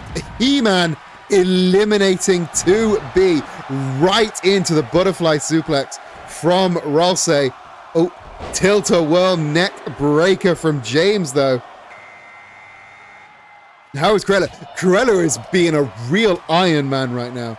She was the second in, and it's Luigi. Luigi, of course, trying to secure a Twitch title match. Luigi is not done yet. Luigi in at number 13, I believe. Unlucky for some, but might be lucky for Luigi. Cruella still in somehow. Do not know how. Oh, is James is trying to eliminate He-Man. Oh, and he's making a damn good job of it. He-Man on the wrong side of the apron, and here's Princess Daisy. Princess Daisy back in wrestling is silly. Oh, Princess, no. closing any rumors of Princess Daisy and Luigi being a thing, the first thing she did was just kick him right square in the head. But who is next?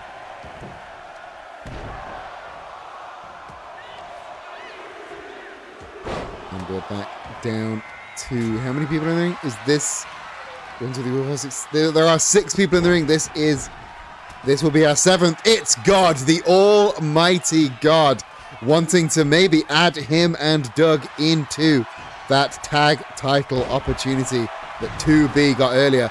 Rousey, for saying Rousey's never been in a match before, they are showing off some incredible athleticism in this match. This is insane. Oh, God on the wrong side of the ropes, and Daisy eliminating the number 2 participant, Cruella. Oh, and it's Princess Zelda. James has been eliminated. Princess Zelda is in. Just in time to get Falcon Arrowed by fucking God. Princess Zelda in at number, what are we on, 15? Where are we halfway through? Princess Zelda putting the chops to God, but receiving an elbow back in return. And oh, the flying kick from Rousey doesn't even take God off his feet. But no, oh, is Rousey. Rousey has eliminated God. Rousey has eliminated God himself. And now turning their attention to Luigi. And Rousey eliminates Luigi. Holy shit. Rousey trying their hardest to graduate from manager to in-ring talent. Poor Luigi. Rousey has eliminated God himself. Thank you for that. And now we're down to 4 in the ring, but still more than 10 back. It's Istola. Istola, after defeating a former Wrestling is Silly world champion. Istola trying to properly put a jetpack on herself and rocket up to the main event picture. But Istola and Zelda crossing swords here in the middle of the ring.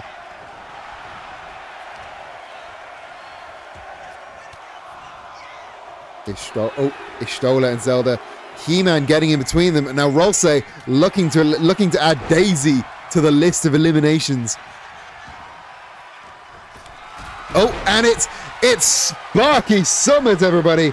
Let's do it. Let's do another shout out. Sparky Summers, another friend of the channel. I think it's Sparky_Summers. There it is, Sparky Summers joining the Silly Royale, right to get dumped to the ground by Istola. Istola and Rousey, the surprise standout so far.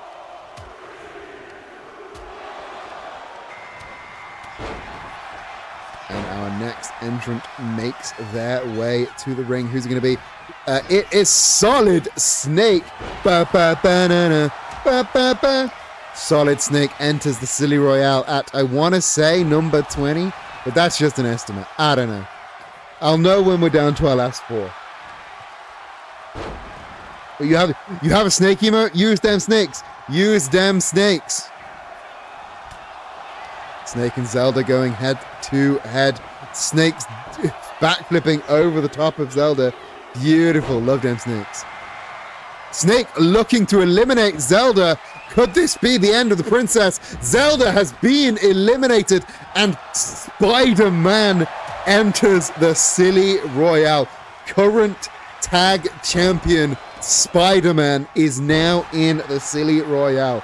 If he wins, is he going to go for a singles title, or is he just going to ensure that he has no rightful challenger for the tag title? Oh, the tombstone pile driver on Daisy by He-Man. Holy shit. Solid Snake eliminating Sparky Summers. Oh, poor little Carby. In right now, we've got Daisy, we've got Snake, we've got Istola, we've got He-Man, and we've got Rousey. Rousey has lasted so much longer than I thought they would. This is such a show of force. Istola, again, I did not think she would last nearly as long as she did. Because these are hard matches to last in. You have maybe up to like 7 opponents trying to throw you out at once. And now Stola and Ralsei pitting 2 bad bitches being pit against each other. The flying kick from Ralsei. Spider-Man looking to eliminate Solid Snake, and it's Buzz Lightyear.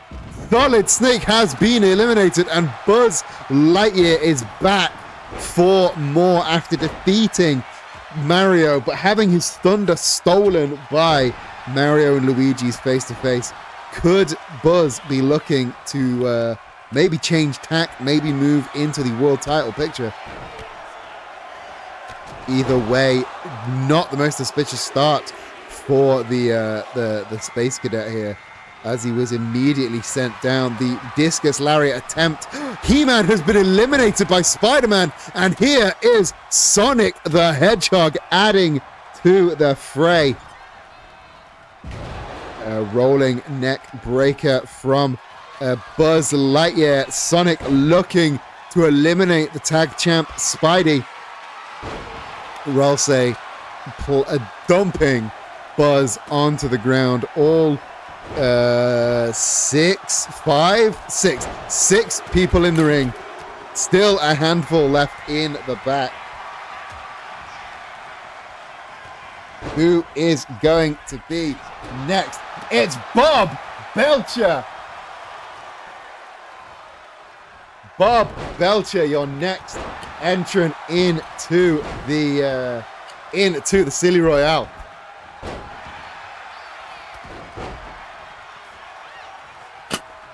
And we must be nearing the end of the list now.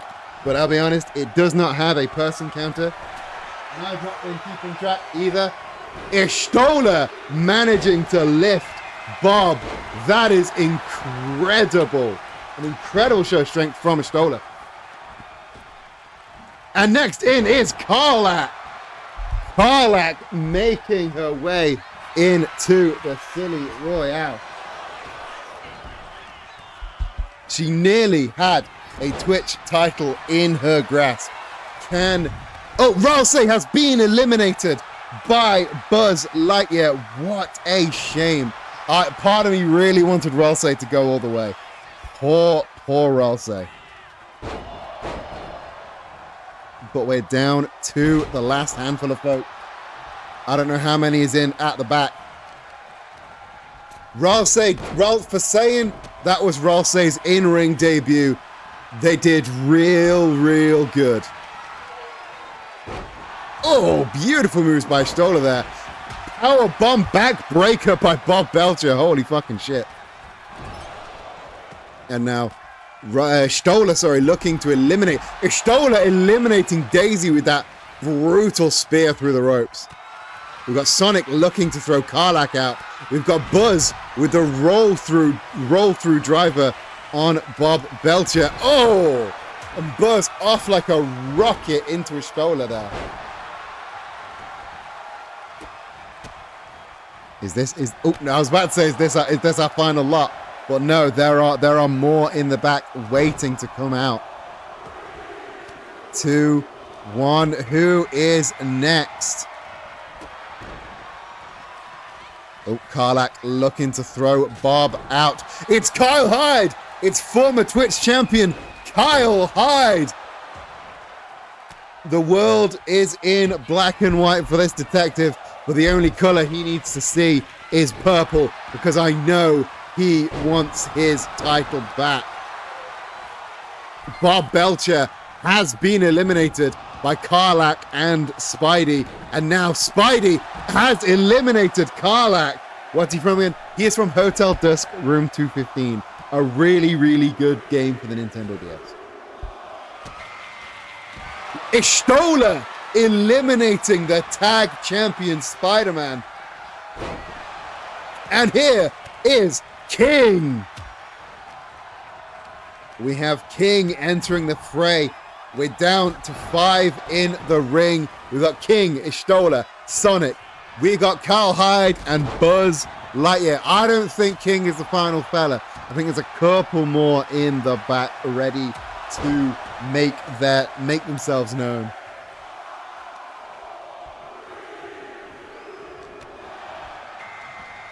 Who is next? We have the ring is filling back up with the last lot.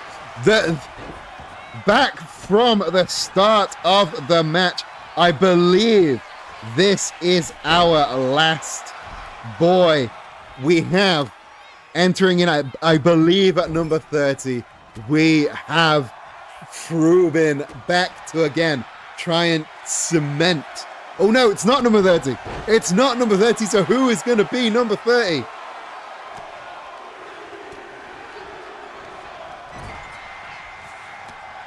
Who is... Oh, Sonic has been got. Did you see who? It's Donkey Kong! The Donkey Kong Roo rematch from earlier this evening. Are we going to see it once again? Oh, ripcord dropkick from Buzz Lightyear onto a brand new fresh-faced Donkey Kong. I think... No, there is still more to come. Holy shit. Okay. Kayfabe aside, I made Roo number 30, so I don't know what happened to the fucking list. Something's happened to my list, because Roo was meant to be number 30, but it's Miku! I'll happily be wrong for Miku! Miku entering the Silly Royale.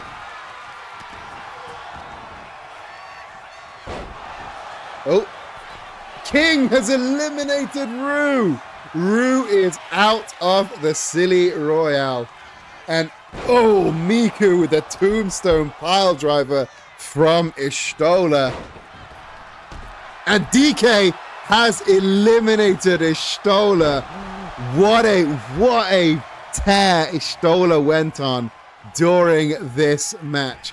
Buzz trying to eliminate DK, but DK not having a bar of it. This, I believe, is your final 5. We have King, Kyle, DK, Buzz, and Miku. And King is gone! King is out! We're down to our final 4. Is Miku about to eliminate Donkey Kong? Can Miku eliminate Donkey Kong? This is huge. Big if true. Big if true. We've got Buzz trying to eliminate Kyle. We've got DK. And Kyle is out. We're down to our final 3. Buzz, DK, and Miku. This is big. All 3 of these competitors really making a name for themselves right now. Miku could change the world. Miku could grab a title. DK could finally get his Twitch title shot. And Buzz, we've just seen Buzz is out. Your final 2. Miku versus DK. Miku or DK? Get your votes in now. Are you Team Miku or Team DK? Oh, Miku on DK on the ropes. Can Miku eliminate? She tried before here? Can she get it in this time? She's struggling. She's really struggling. The drop kick, and Miku gets it.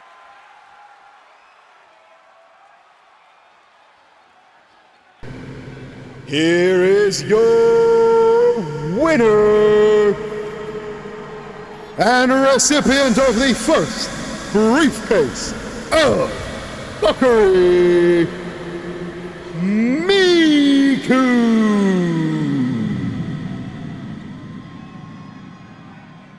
I don't know why the music's up though. Miku is your Wrestling is Silly briefcase of Buckery holder. There can only be one. There could only be one winner on Trans Day of Visibility, and that, of course,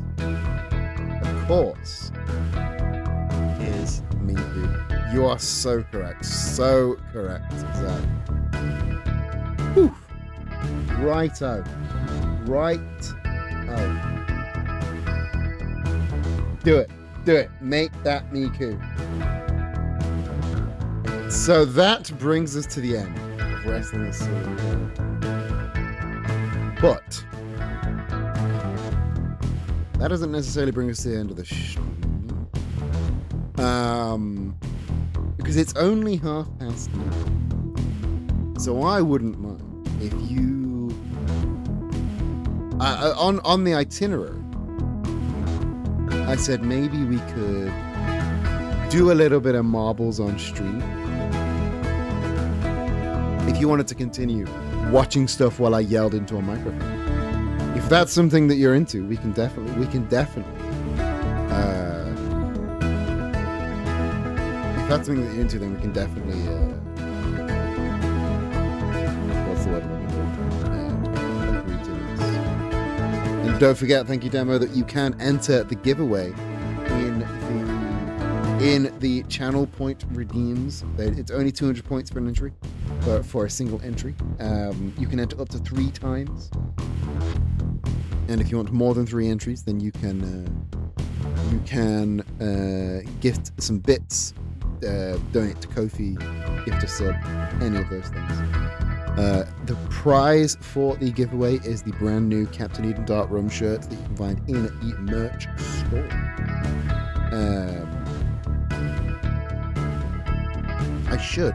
You're right, I should show the shirt again. It's a very fucking good shirt. Hold up, let me just find it for you, and I will let you know what you can win in this giveaway. In what I must remind you is our special My Birthday / Trans Day of Visibility birthday bonanza special, big, exciting, happy stream. So your prize for the giveaway is one of these brand new beautiful sexy t-shirts. You can see right about here. Here is the prize. It's an absolutely beautiful shirt. Look at it, drawn by Demo Reel in the chat, in this beautiful dark red ox blood, I believe it's called, the dark rum color. It's the closest that I could find to the Queer Buccaneer official color of the year, hashtag 42069. You can win this absolutely beautiful new shirt. If you would like to be in with a chance to win one of those, just enter the giveaway channel point redeem thing in the channel points. You guys know how channel points work. You're smart people. But yes, I believe that again, my plan was to do a little bit of marbles to end the stream. Just maybe like half an hour of marbles. How do we feel about half an hour of marbles? I think we can vibe with half an hour of marbles, don't you? Of course it needs to do a fucking update. Why didn't I think that before?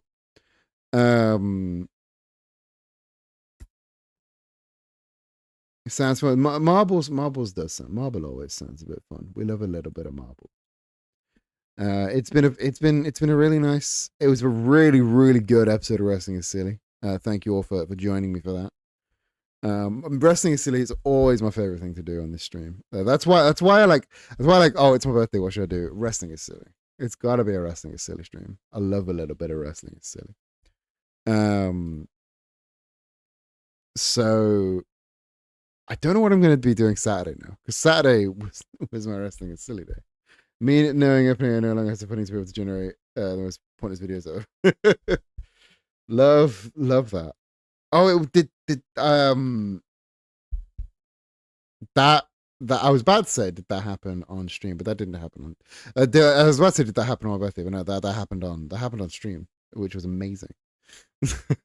Getting to know that that happened on stream, so good. Like that, I believe is the bubble doing a big pop. I think I can only see that meaning the bubble's popping, and I love it when the bubble pops. Don't want that one. We want this one. I love it when the bubble pops. It's a good bubble. It needs to pop faster.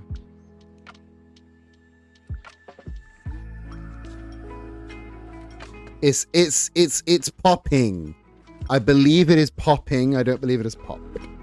RAM prices are going down, thank fucking God.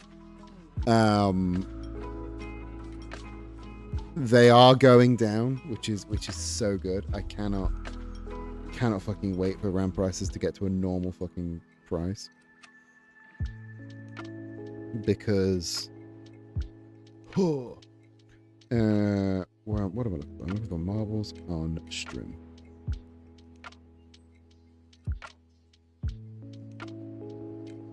And back over here. So let's do some marbles, shall we?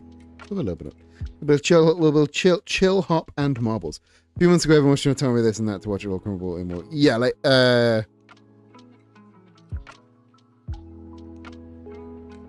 the. Let's do bongo book. Let's do bongo book. Let's do some bongo book. Viewer rates.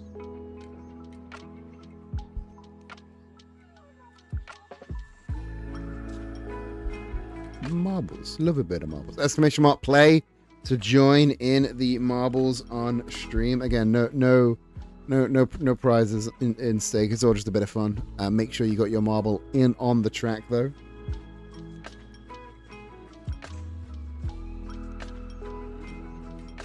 Who do we have in right now? Make sure you've got your exclamation mark in. K2B, are you in? I don't see an exclamation mark play from you. Just make sure you've got your marble on the track. And anybody else, even if you're a little lurker, you're allowed to play along. Probably has much to do with Google announcing some sort of crash that reduces the need for RAM for AI inference in theory. So we're going to 10 times substantially. It's more expensive than it has been, but going down. Let's have I forgotten how to close? Let's close that. You are a marble. We've got 1, 2, 3, 4, 5, 6, 7, 8 marbles in the. It is marbling time. Let's fucking go. So let's just go to the bottom of this because ain't no point. And it's me and K2B out first. We have of course gone opposite ways. K2B doing a little bit of a boosty out of the top of that thing, but it is me. It is the queer Buccaneer marble in the lead. Just go down the center track, please. Oh, K2B and Bonky both expertly going down the center of those tracks, and it's K2B on one side, it's me on the other. But who's going to come out the stairway first? Oh, the gap is closing. K2B closing the gap. Oh no, I didn't make it. It's K2B in first place, followed by Bonky, followed by Stetsberry and Sweet Tangerine.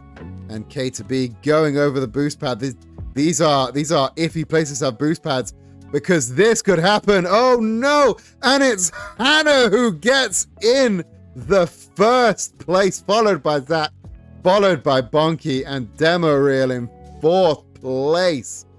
Jedi on the scenic route, but at least it's the safe route. Good God, what a first race. Well done, Hannah.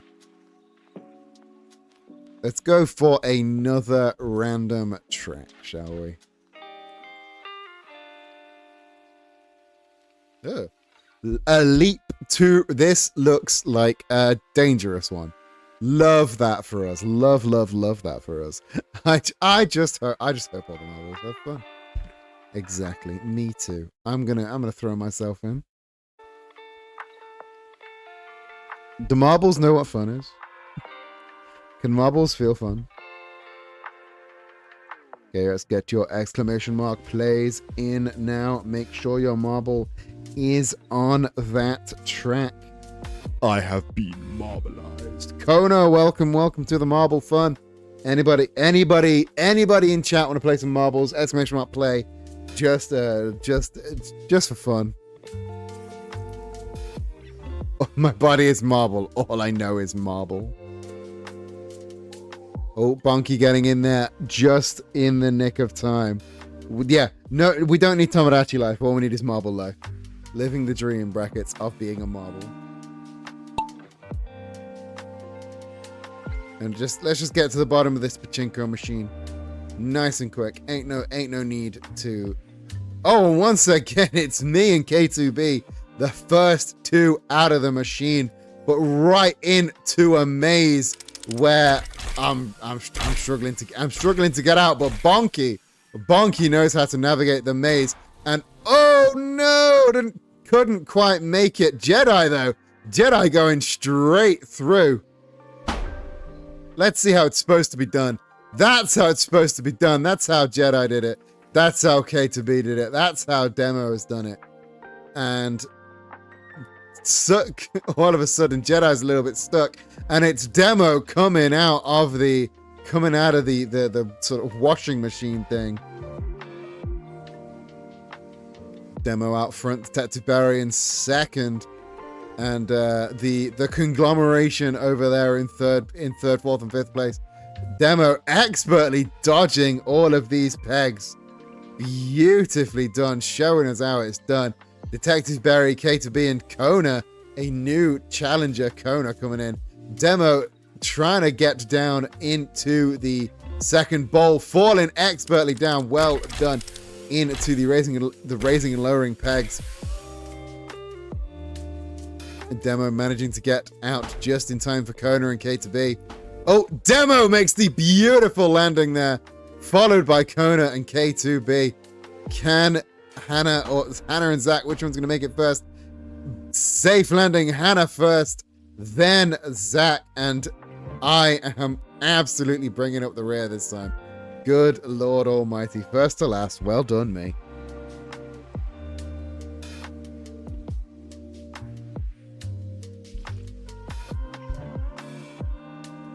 Well done, Demo. Good race. Well done. We have... Speaking of transvisibility today, my Transrats patch arrived today and immediately to the incredible. Love that. Love that. Love that. Love that. I need more patches. For my birthday, I got a collection of like patches that combine classic tattoo iconography with modern design iconography. They're really fucking good. They're the nerdiest shit I've ever seen. I love them so much. But I do need to get me a nice trans pride patch. So this is the long shot. Everybody, let's have a gander of this track while y'all hit your exclamation mark plays to get into this track. We have a really, really long sort of big, massive staircase, and then just a straight. This is going to be a really interesting track. There's no pachinko machine. Usually they start with the pachinko machine, but this one ain't no pachinko. We've got 1, 2, 3, 4, 5, 6 balls in at the moment. Make sure you hit that exclamation mark play to get your marble on the track. We're going to hold it for a couple more seconds, so do make sure you are in. Where is the pachinko machine? There's always a pachinko machine. We have done this track before, and What Would Jedi Do currently holds the record for this channel on this track, but it is for I think that was a bit of an error on that time tracker, because I don't think that you got 1,151 minutes. Let's see if you can beat that record.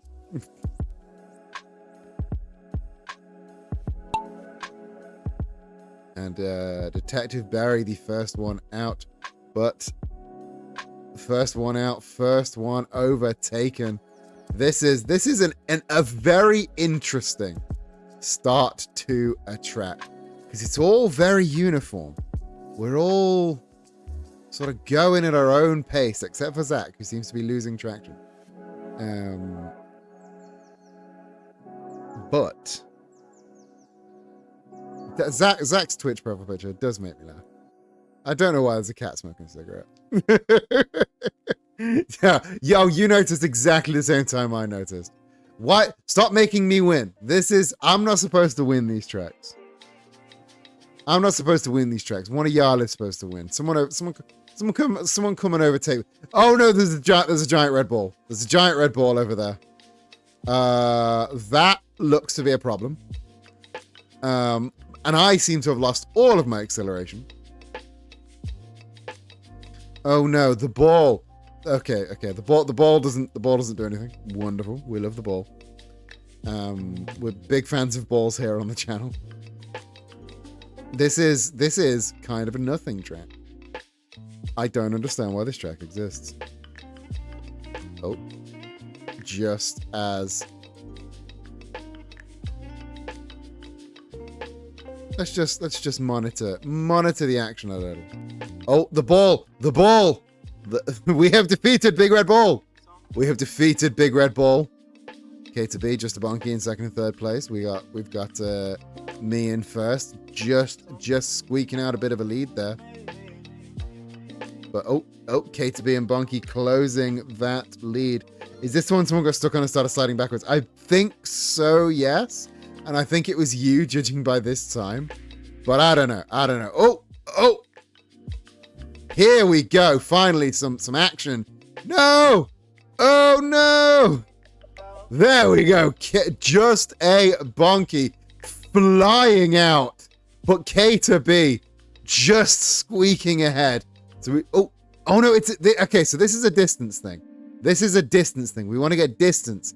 And it was Hannah that got the longest shot. Okay, so that was a distance thing. I see. Okay, so Jedi got the longest distance at 1,151. So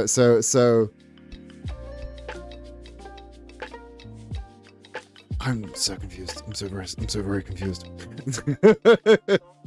So it was Hannah that won that one, apparently. I don't quite understand that one. That was a whole load of nothing, and then we went new. Welcome to Vor's Lab, everybody. The lab where we Vor. V-A-W. Don't spell it any other way, or I'll ban you. Get your balls in me cup. Make sure your balls are in me cup. What up? It said it's look. Where's Vor's Lab? Vor's Lab. The Vor Lab. The lab where we Vor. This is the you're right, Zach. This is not a kink shaming den. This is not a den, it's a lab. It's Vor's Lab. Let's get that countdown timer going.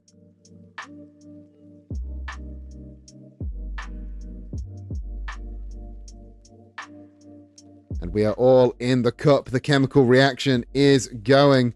The robot arm is moving the flask, and we are being poured. But who will leave the flask first? It's Sweet Tangerine, followed by What Would Jedi Do, followed by Bonky, followed by Detective Berry. Oh no, but Demo over here, Demo Reel, I think hit the floor first. I take it back. Hannah is still in the lead. Oh no, Hannah could not make it across the hot metal. Demo couldn't make it either. Detective Berry and What Would Jedi Do could both make it out of the hot metal.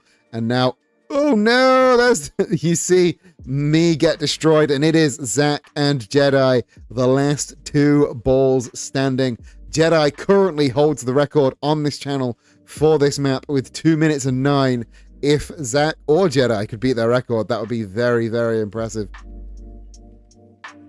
Zach, the first one out onto the big windy pipe, followed by Jedi having trouble leaving this V-shaped bit of metal, giving Zach ample time to get an ample lead. Oh, another hot bit of metal. And no, Zach doesn't make it over the hot bit of metal. It is all Jedi all the time. Can they get over? No! Nobody wins. Everybody died. The end. That was Garbo. Well done. Doomph. Everybody say congratulations. Doomph. Random track.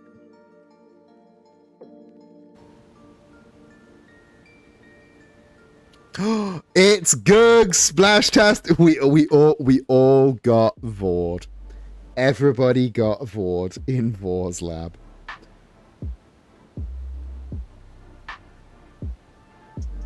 It's Gurg. We love a bit of Gurg. Everyone loves Gurg Splashtastic Adventure. And now everyone can join Gurg Splashtastic Adventure. Make sure you get an exclamation mark play in to Gurg's Splashtastic. I love that they made a sign.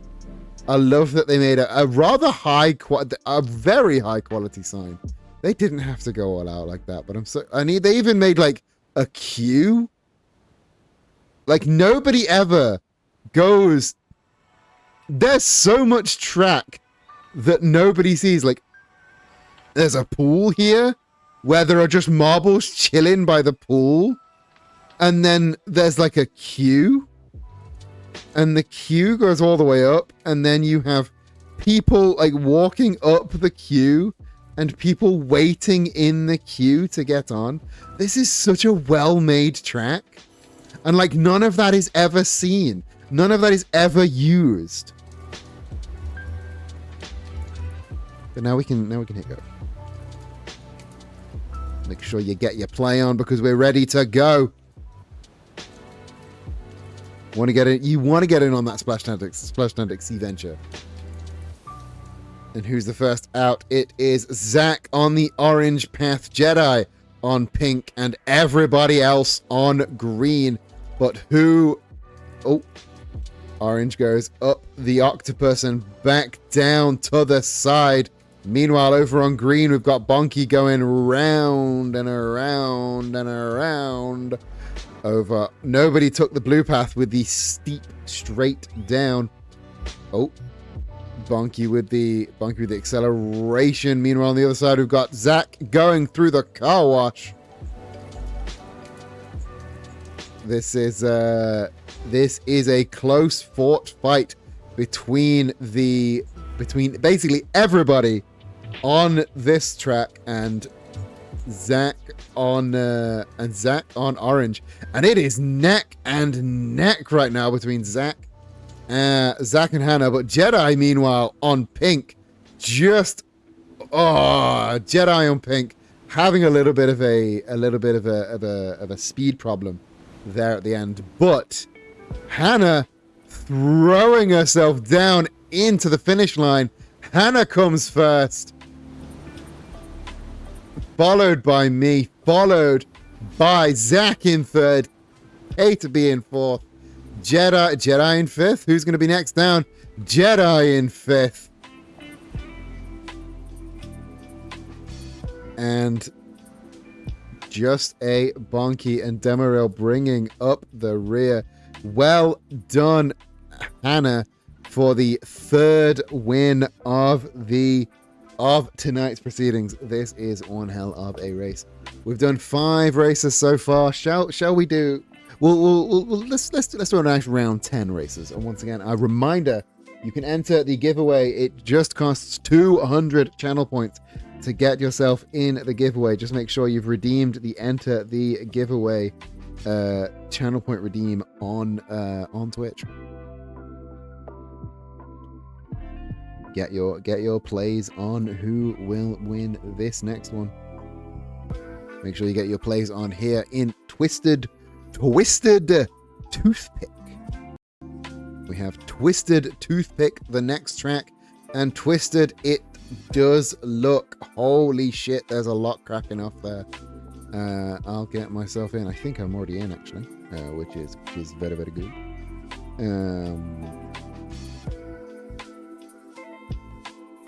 Let's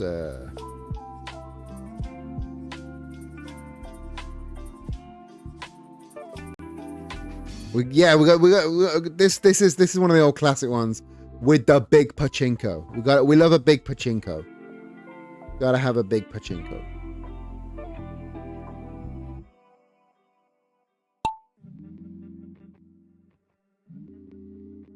Everyone making their way down the big pachinko machine.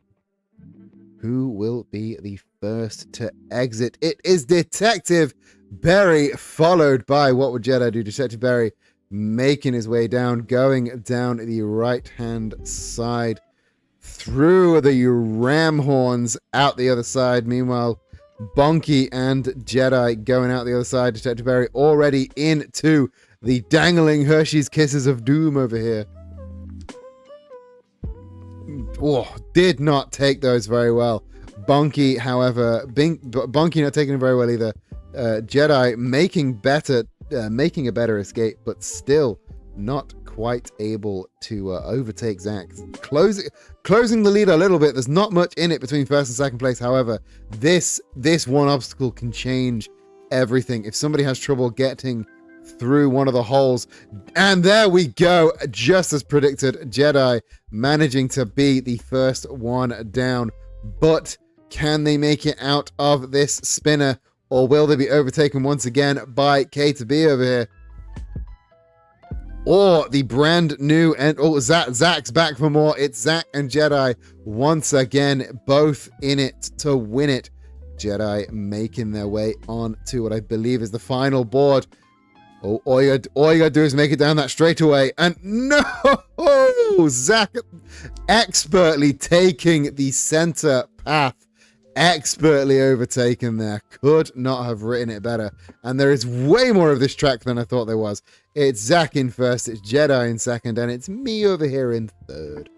We've got Detective Berry still in first place. Not quite beating the best score on this track, but we've got Jedi followed by me, and who do we have over here in fourth? We've got Bonky in fourth, Hannah in fifth, and K to B taking the scenic route in the last place. Zach, well done getting on the board. Well done.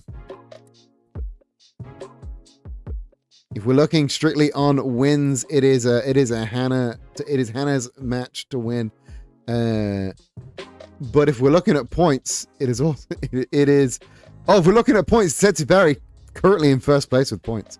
I don't quite know how points work, but you got 58 of them now. Let's do another track.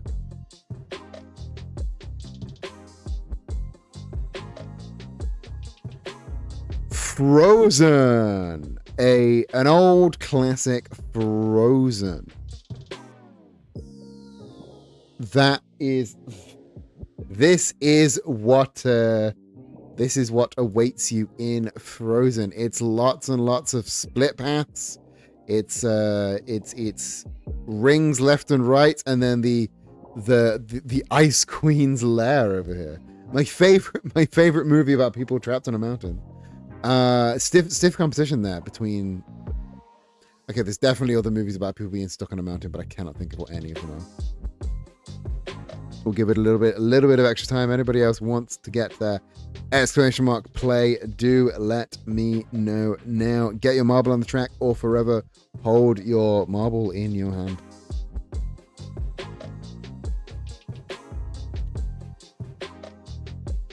Bonky joining the fray. That looks like quite a group to me. Anybody else wants to throw the marble on the track? Do let me know, or forever miss this race, because I'm about to hit that start button. There's a movie, funnily enough, also called Frozen, where three people are stuck on an escalator, an excavator, trying to get to mountains for skiing. I see.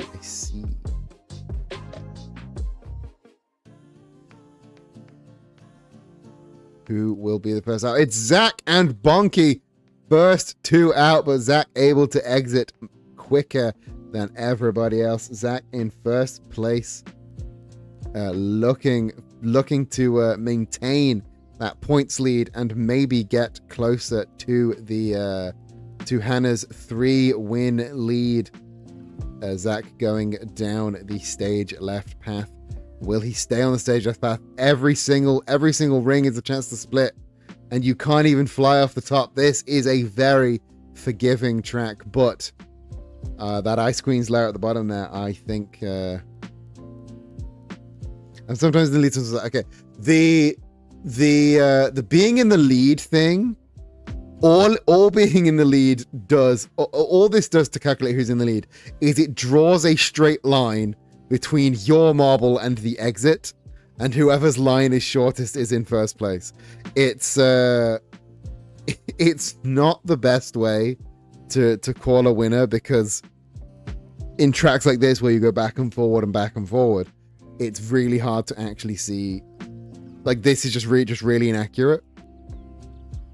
So currently in first place, it is Jedi or Demo. Demo and Jedi have gone split ways, making it really difficult to see who has the lead. But I guess we'll see when they join back here in a moment. And it looks like Jedi was the first one to make it. However, Demo, I think, has a ramp on their side, but Jedi still in first, and I think they both hit a peg there, but Demo coming out on top. Or everybody having trouble with these pegs, except those who haven't hit them yet. Even I'm having trouble with pegs over there.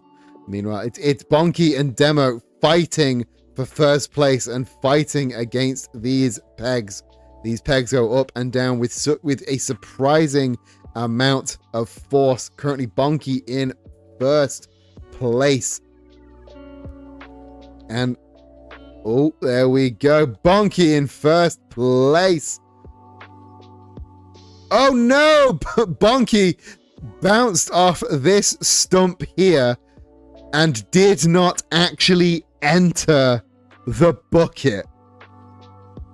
Oh, that was so painful. You bounced off the stump, didn't enter the bucket, and it did not count. Exactly what happened to Jedi just then. That's so mean. Holy shit. Detective Berry in first place. Usually I'm a fan of a forceful pegging. Yeah. I'm just gonna. This one is funnier out of context, I think. Just get pegged, nerd. 7 races down, 3 more races to go. Hannah is still in first place by wins. However, in points, it is Detective Berry in first place. Let's do a couple more random tracks. We've got 3 more to go. Once again, please do remember to enter that giveaway. We have an amazing free T-shirt. Who doesn't want a free T-shirt? Get yourself in that marble track as well. We've got a nice burst of people coming in. Anybody else want to play on the factory original? Holy shit, what is that? That's going to be fun to get through. Oh, that's going to be real fun to get through.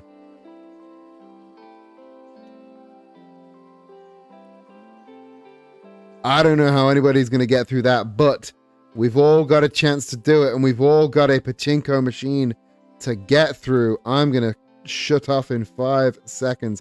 It does look very messy. We've got to get through. I'm stuck in the machine. I got stuck in. Yeah. I believe the scientific term for that is some bullshit. Let's just have a nice worm's eye view of the pachinko machine. This is one where you got to fall down the side. You then get elevated back up, and then you enter the pachinko machine proper. Would you still love me if I was a worm's eye view? Would you still watch me on Twitch if I were a worm? Who was the first one out? It's Detective Berry once again. The only one out so far. Hannah in second place. Zach, first one into the big bowl.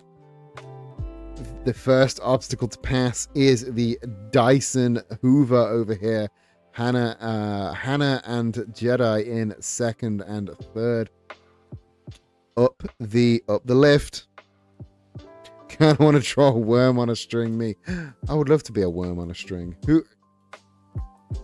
Hoomst. Zach still in first place into the hot nonsense machine.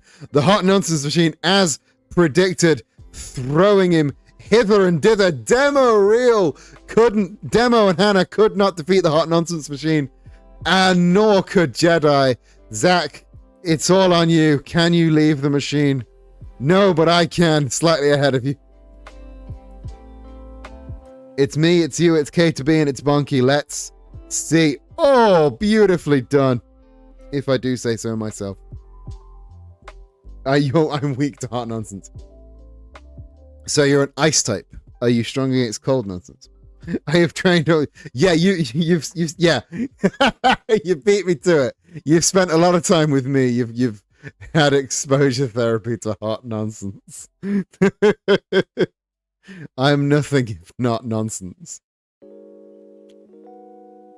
Oh, the Hershey's kisses have ground me to a halt. But nobody is there to overtake me. Oh, am I gonna make it through, or am I gonna get pegged too hard and die? I have avoided getting pegged too hard and dying. Incredible. And so has K to B. Is K to B gonna overtake me at the last second here? It looks like it just might happen that way. K to B in first, me in second. Zach narrowly avoiding getting pegged too hard and dying. Bonky as well. Nobody getting pegged too hard and dying. Everybody successfully navigating the pegs. Well done, team. Nobody got pegged too hard and died. K2B. First win on the board. Well done. Big stretch.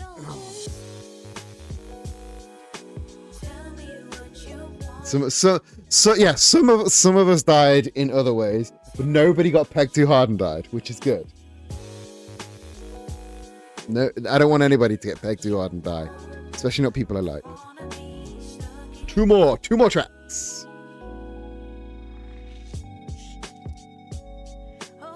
We're back in Vor's Lab C. Can anybody handle Vor's Lab this time? We're back in Vor's Lab. What do you know? I got out my seat and did a Sonic the Hedgehog victory dance. Well done. We love a Sonic the Hedgehog ass victory dance. Hell yeah.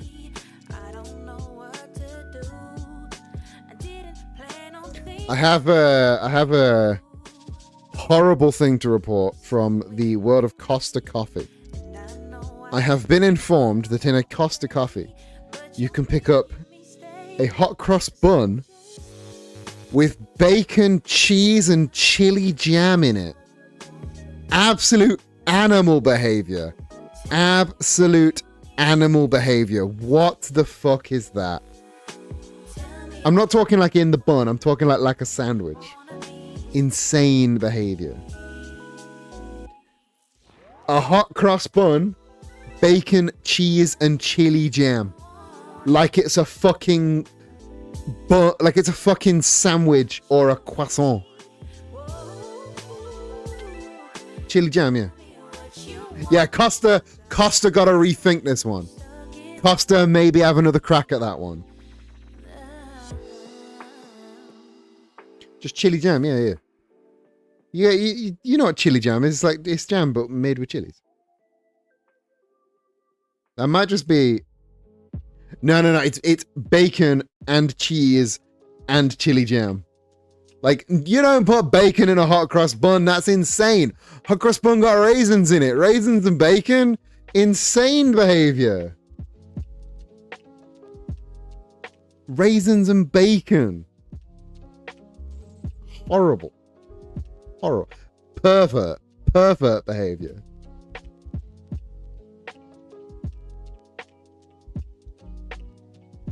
Who is going to be first out? It looks like it's going to be Jedi and K to B. Can Jedi make it across the hot metal this time? Oh, expertly done. Going the long way around, going like the long diagonal. Incredible. That means pervert. Okay, pervert like brackets negative, like not not the kind of perverts that we love. We love the right kind of perverts. Hannah could not make it. I could not make it. It is a 2-horse race now between, once again, Jedi and Zach. Zach kind of having a little trouble with the little postbox flags. So Jedi, the question is, can you beat your previous best time of 2 minutes 9? You have 25 seconds. Raisins being there in the first bit. But like a hot cross bun is made with raisins. You can't have a hot cross bun without... Oh no! Jedi couldn't make it across Hot Metal Part 2. Can Zach make it across Hot Metal Part 2? Expertly done. Well done. And now Zach hasn't beaten Jedi's best time. But can Zach just make it to the end? For the good of the entire channel, can you get Godspeed, little Zach Marble? Last piece of hot metal. Can you get over? I don't think you're gonna. The direction change at the very end. Absolute expert behavior. Just beat the wall of fire. It's there. It's right there, Zach. Come on, you can do this. You can do this. Just drop in. Yeah.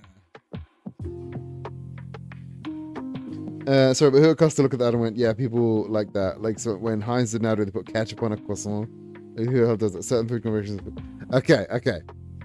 But if the croissant has got like ham and cheese in it, I can maybe see a bit of ketchup. But bacon in a hot cross bun? Nah, that's nasty. That's nasty.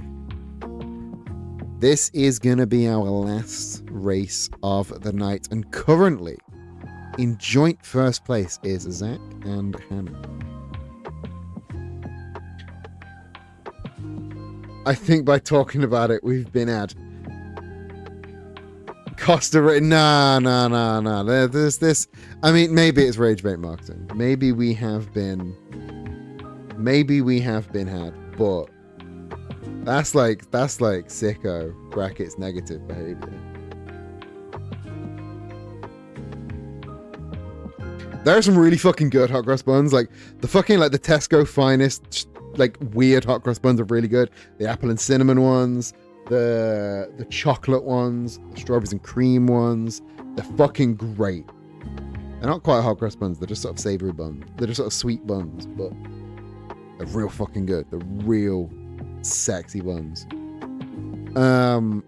Last race of the night. It is Tundra Tumble. Make sure you get your ball on this track. It is your last chance. ! Play. Get it in. Get your ball on the track and see if you can come first. This is what is in store for us here on the last race. It's the final countdown.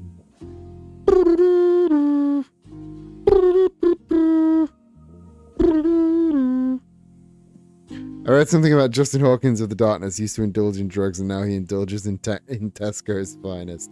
What a glow up, honestly. Good for him. I believe in a thing called Tesco's finest. This is it. Last race. This is Marble Mania. This is where I've never written Hog Cross Bun. Hog Cross Bun is, I believe it's a very English thing. It's just like a sweet bun with a little cross on the top. It's a very Easter thing. You should try it. It's good. I heard from every fourth grader learns to play on the recorder. Yeah, I think it's a British thing, which means it's like quaint and old. Kona, I thought you were English. Am I wrong? We should call it K2B. I do streams called Marble Mania. Marble Mania is a stream that I do. Whenever we hit like certain milestones, I'll do a Marble Mania stream where we do 2 hours of marbles on stream, and then for every gift sub, a Ko-fi membership, we add an extra one at the end, and whoever's won the most on there wins a little gift card for Steam. So you have lived in England for this long. and you've never had a hot cross bun, that's kind of that's improbable, inexcusable. I don't know how you managed that. I don't know how you've managed to never have a hot cross bun. I live in America, that's fine. I don't think they sell them over there.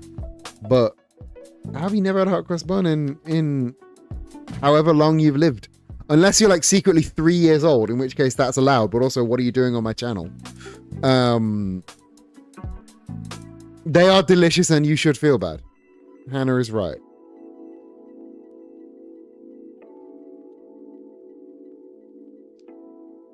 Oh, K to B. First one to leave the big bad bingo machine. Oh no, but Kona overtaking. Meanwhile, on the other side, we've got What Would Jedi Do in first place. Narrowly beating Kona into the first place. There are 3 eliminations so far. Me, Demo, and Hannah could not make it to the end. But Jedi in first place, Kona in second, and K to B coming in third.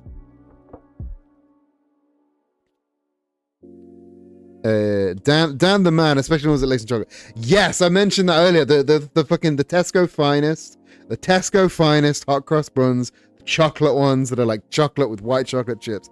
They're so fucking good. I have some in my kitchen right now. They're so fucking good. They are the best. They are the best around. Also, Dan the man, welcome.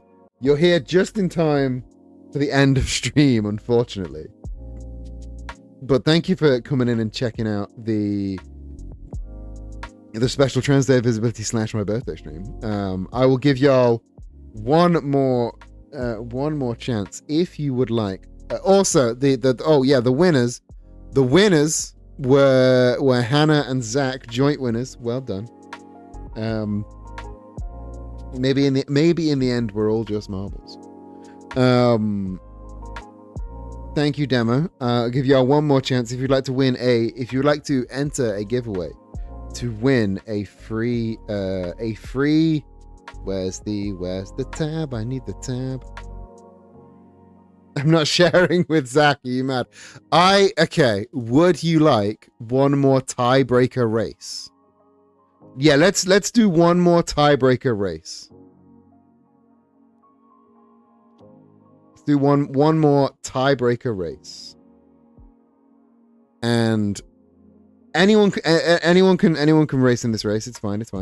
But the only real thing that's important is who places higher, Zach or Hannah, because you wanted this. You wanted this. So this is your fault.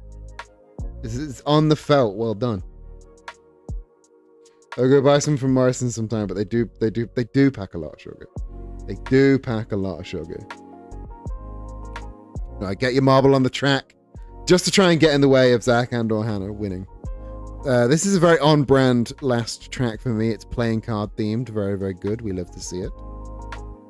I'm trying so hard for our enemies to love Zach, and this is what I get.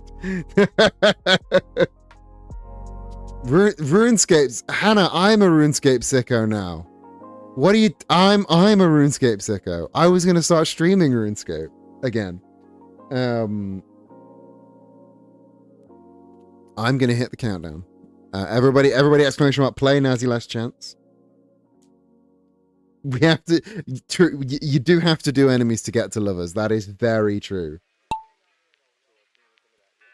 Here we go. 7 people. We've got Hannah. We've got Dan. We've got me. We've got Zach. We've got K to B, and we've got Kona.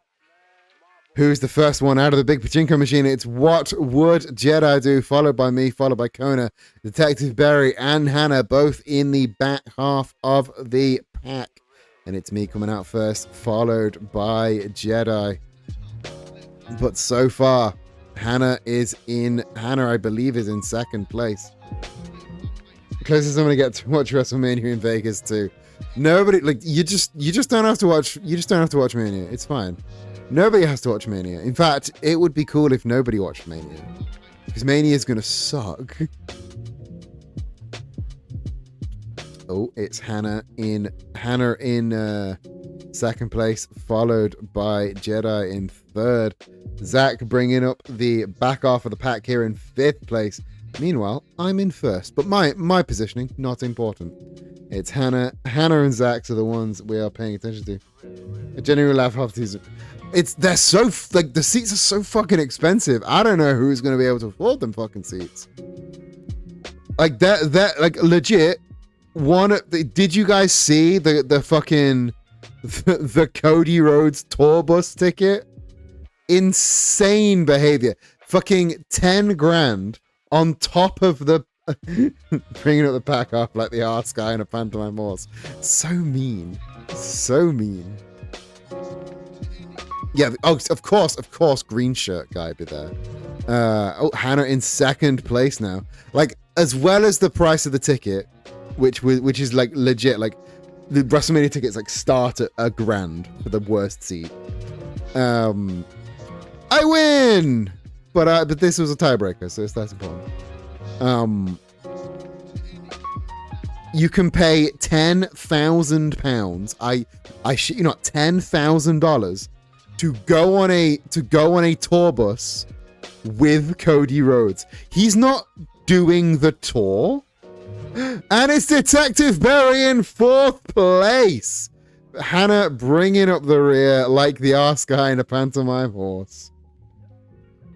Yeah, Cody Rhodes doesn't give the tour. He's just also on the tour bus. Like, why would you bother? It's insane. Yeah, you don't get to shake his hand. You don't get to talk to him. You don't get to hear him. Dan the man, absolutely incinerated by the firewall. I need to learn to shower and not shit talk when I'm tired. Yes, you do. Final results. Zach is the winner. 124 points. 4 wins. Well done, Zach. I'm in an ad break now, which is an absolutely shit house time for an ad break because I was about to wrap up. But now is the perfect time to tell not ad break people that you can enter a free giveaway. You can enter a free giveaway on this channel right now. At the end of the stream, I'm going to pull a name from this giveaway, and the winner will receive one of these brand new, and I'm going to move over to the screen and hope it tracks. One of these, no, not gonna show up. Okay, give me a moment. Give me just a moment. Not that window, the other window, you dickhead. You can enter to win for a measly 200 channel points. For a measly 200 channel points, you can enter to win this beautiful, absolutely beautiful t-shirt. Shipped to you worldwide for free. 200 channel points, and I will pull a name, and the winner gets this absolutely gorgeous new shirt. It's the Captain Eden's Dark Room shirt. Released, currently available on the store. It's amazing. And you can win one. Just redeem the channel points. Get on the board. Isn't it gorgeous? Art by Demo Reel in chat, of course, art by Demo Reel. But yes, for a mere 200 channel points, you can redeem. I believe it's the enter the giveaway. Just like that, you can enter the giveaway. You can enter up to 3 times, but I'll be honest, there's not a lot of people have entered, so one will give you a hell of a shot. And again, I'll ship it to you wherever you are in the world for free. It's all good. Don't worry about it. And yeah, I will. I'm going to wait until everyone's out the ad, because there's still about 40 seconds on the ad break. I know some of you were at the ad break early, or some of you didn't, and some of you didn't get ads, which is good. I like when people don't get ads. Demo making peak as always. Like this stream has improved so much since we got Demo on board. It looks so much nicer here now. I mean, once again, look at this beautiful thing. Look at this beautiful stream as made by Demo Reel. It's incredible. I love it. But yes, you can sign up to win this brand spanking new shirt. I hate the ad vortex because it's micro slop selling me AI slop. Ugh. Hey, on the upside, if you're getting an ad for AI, that means an AI wanker is spending money on something that will never get cashed in. Like that is I remember Eden's avatar before the VTube one. The little drawn one by Bly the Bat. I really enjoyed that. That was a really good one. But I think I like this one more because I can have the extra outfits and people like changing the outfits. I'm surprised nobody changed the outfit during this stream, but hey. But yes, last call to win this incredible t-shirt shipped to you for free. Just redeem the "so I got this new anime plot." I was sad to see it go at the time, but there's no going about it. I really like the old one. I might make a redeem that switches me back to that old one for a bit. That might be fun. But yeah, last call. Anybody else that wants to enter the giveaway to win this beautiful t-shirt, let me know now. Redeem the redemption, and I will do the draw. If not, then it might be the time. It might be draw time, because we are quickly entering the end of the stream. It is 20 past 10. Let's spin the wheel.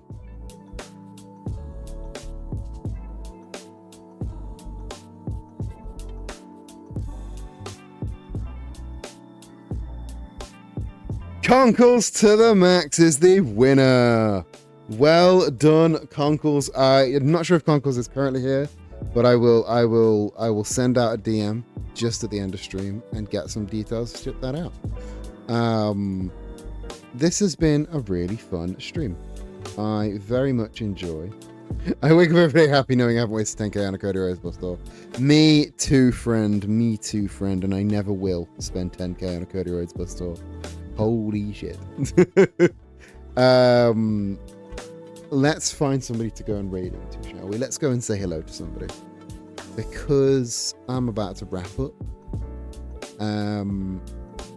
Let's go and say hi to... Who should we go say hi to? Do you know what kind of music... Do you know what kind of just anything that could buy? You could buy a wrestling ring for that. You could buy an actual wrestling ring for that.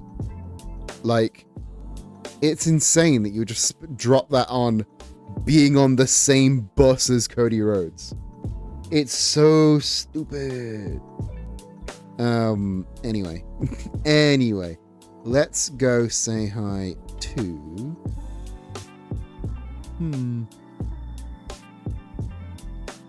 Actually, that'll be ahead of a play. You could buy a wrestling ring and then a band inside it. It's insane how TKO tried to wrestling represents the highest class. Pro wrestling is a circus sideshow, and it will always be a circus sideshow. They are trying to make it look like more than it is, and that just ain't flying, you know. Let's go and say hi to...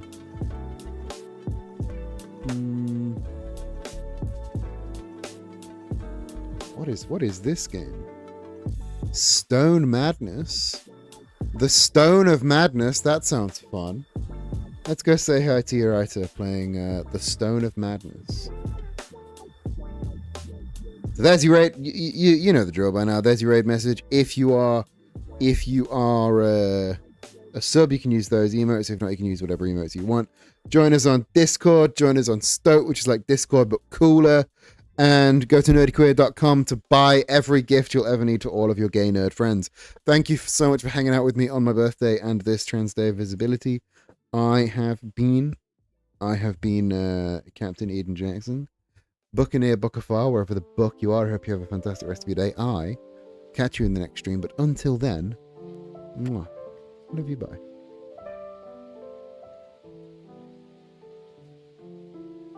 Why do you do this to me,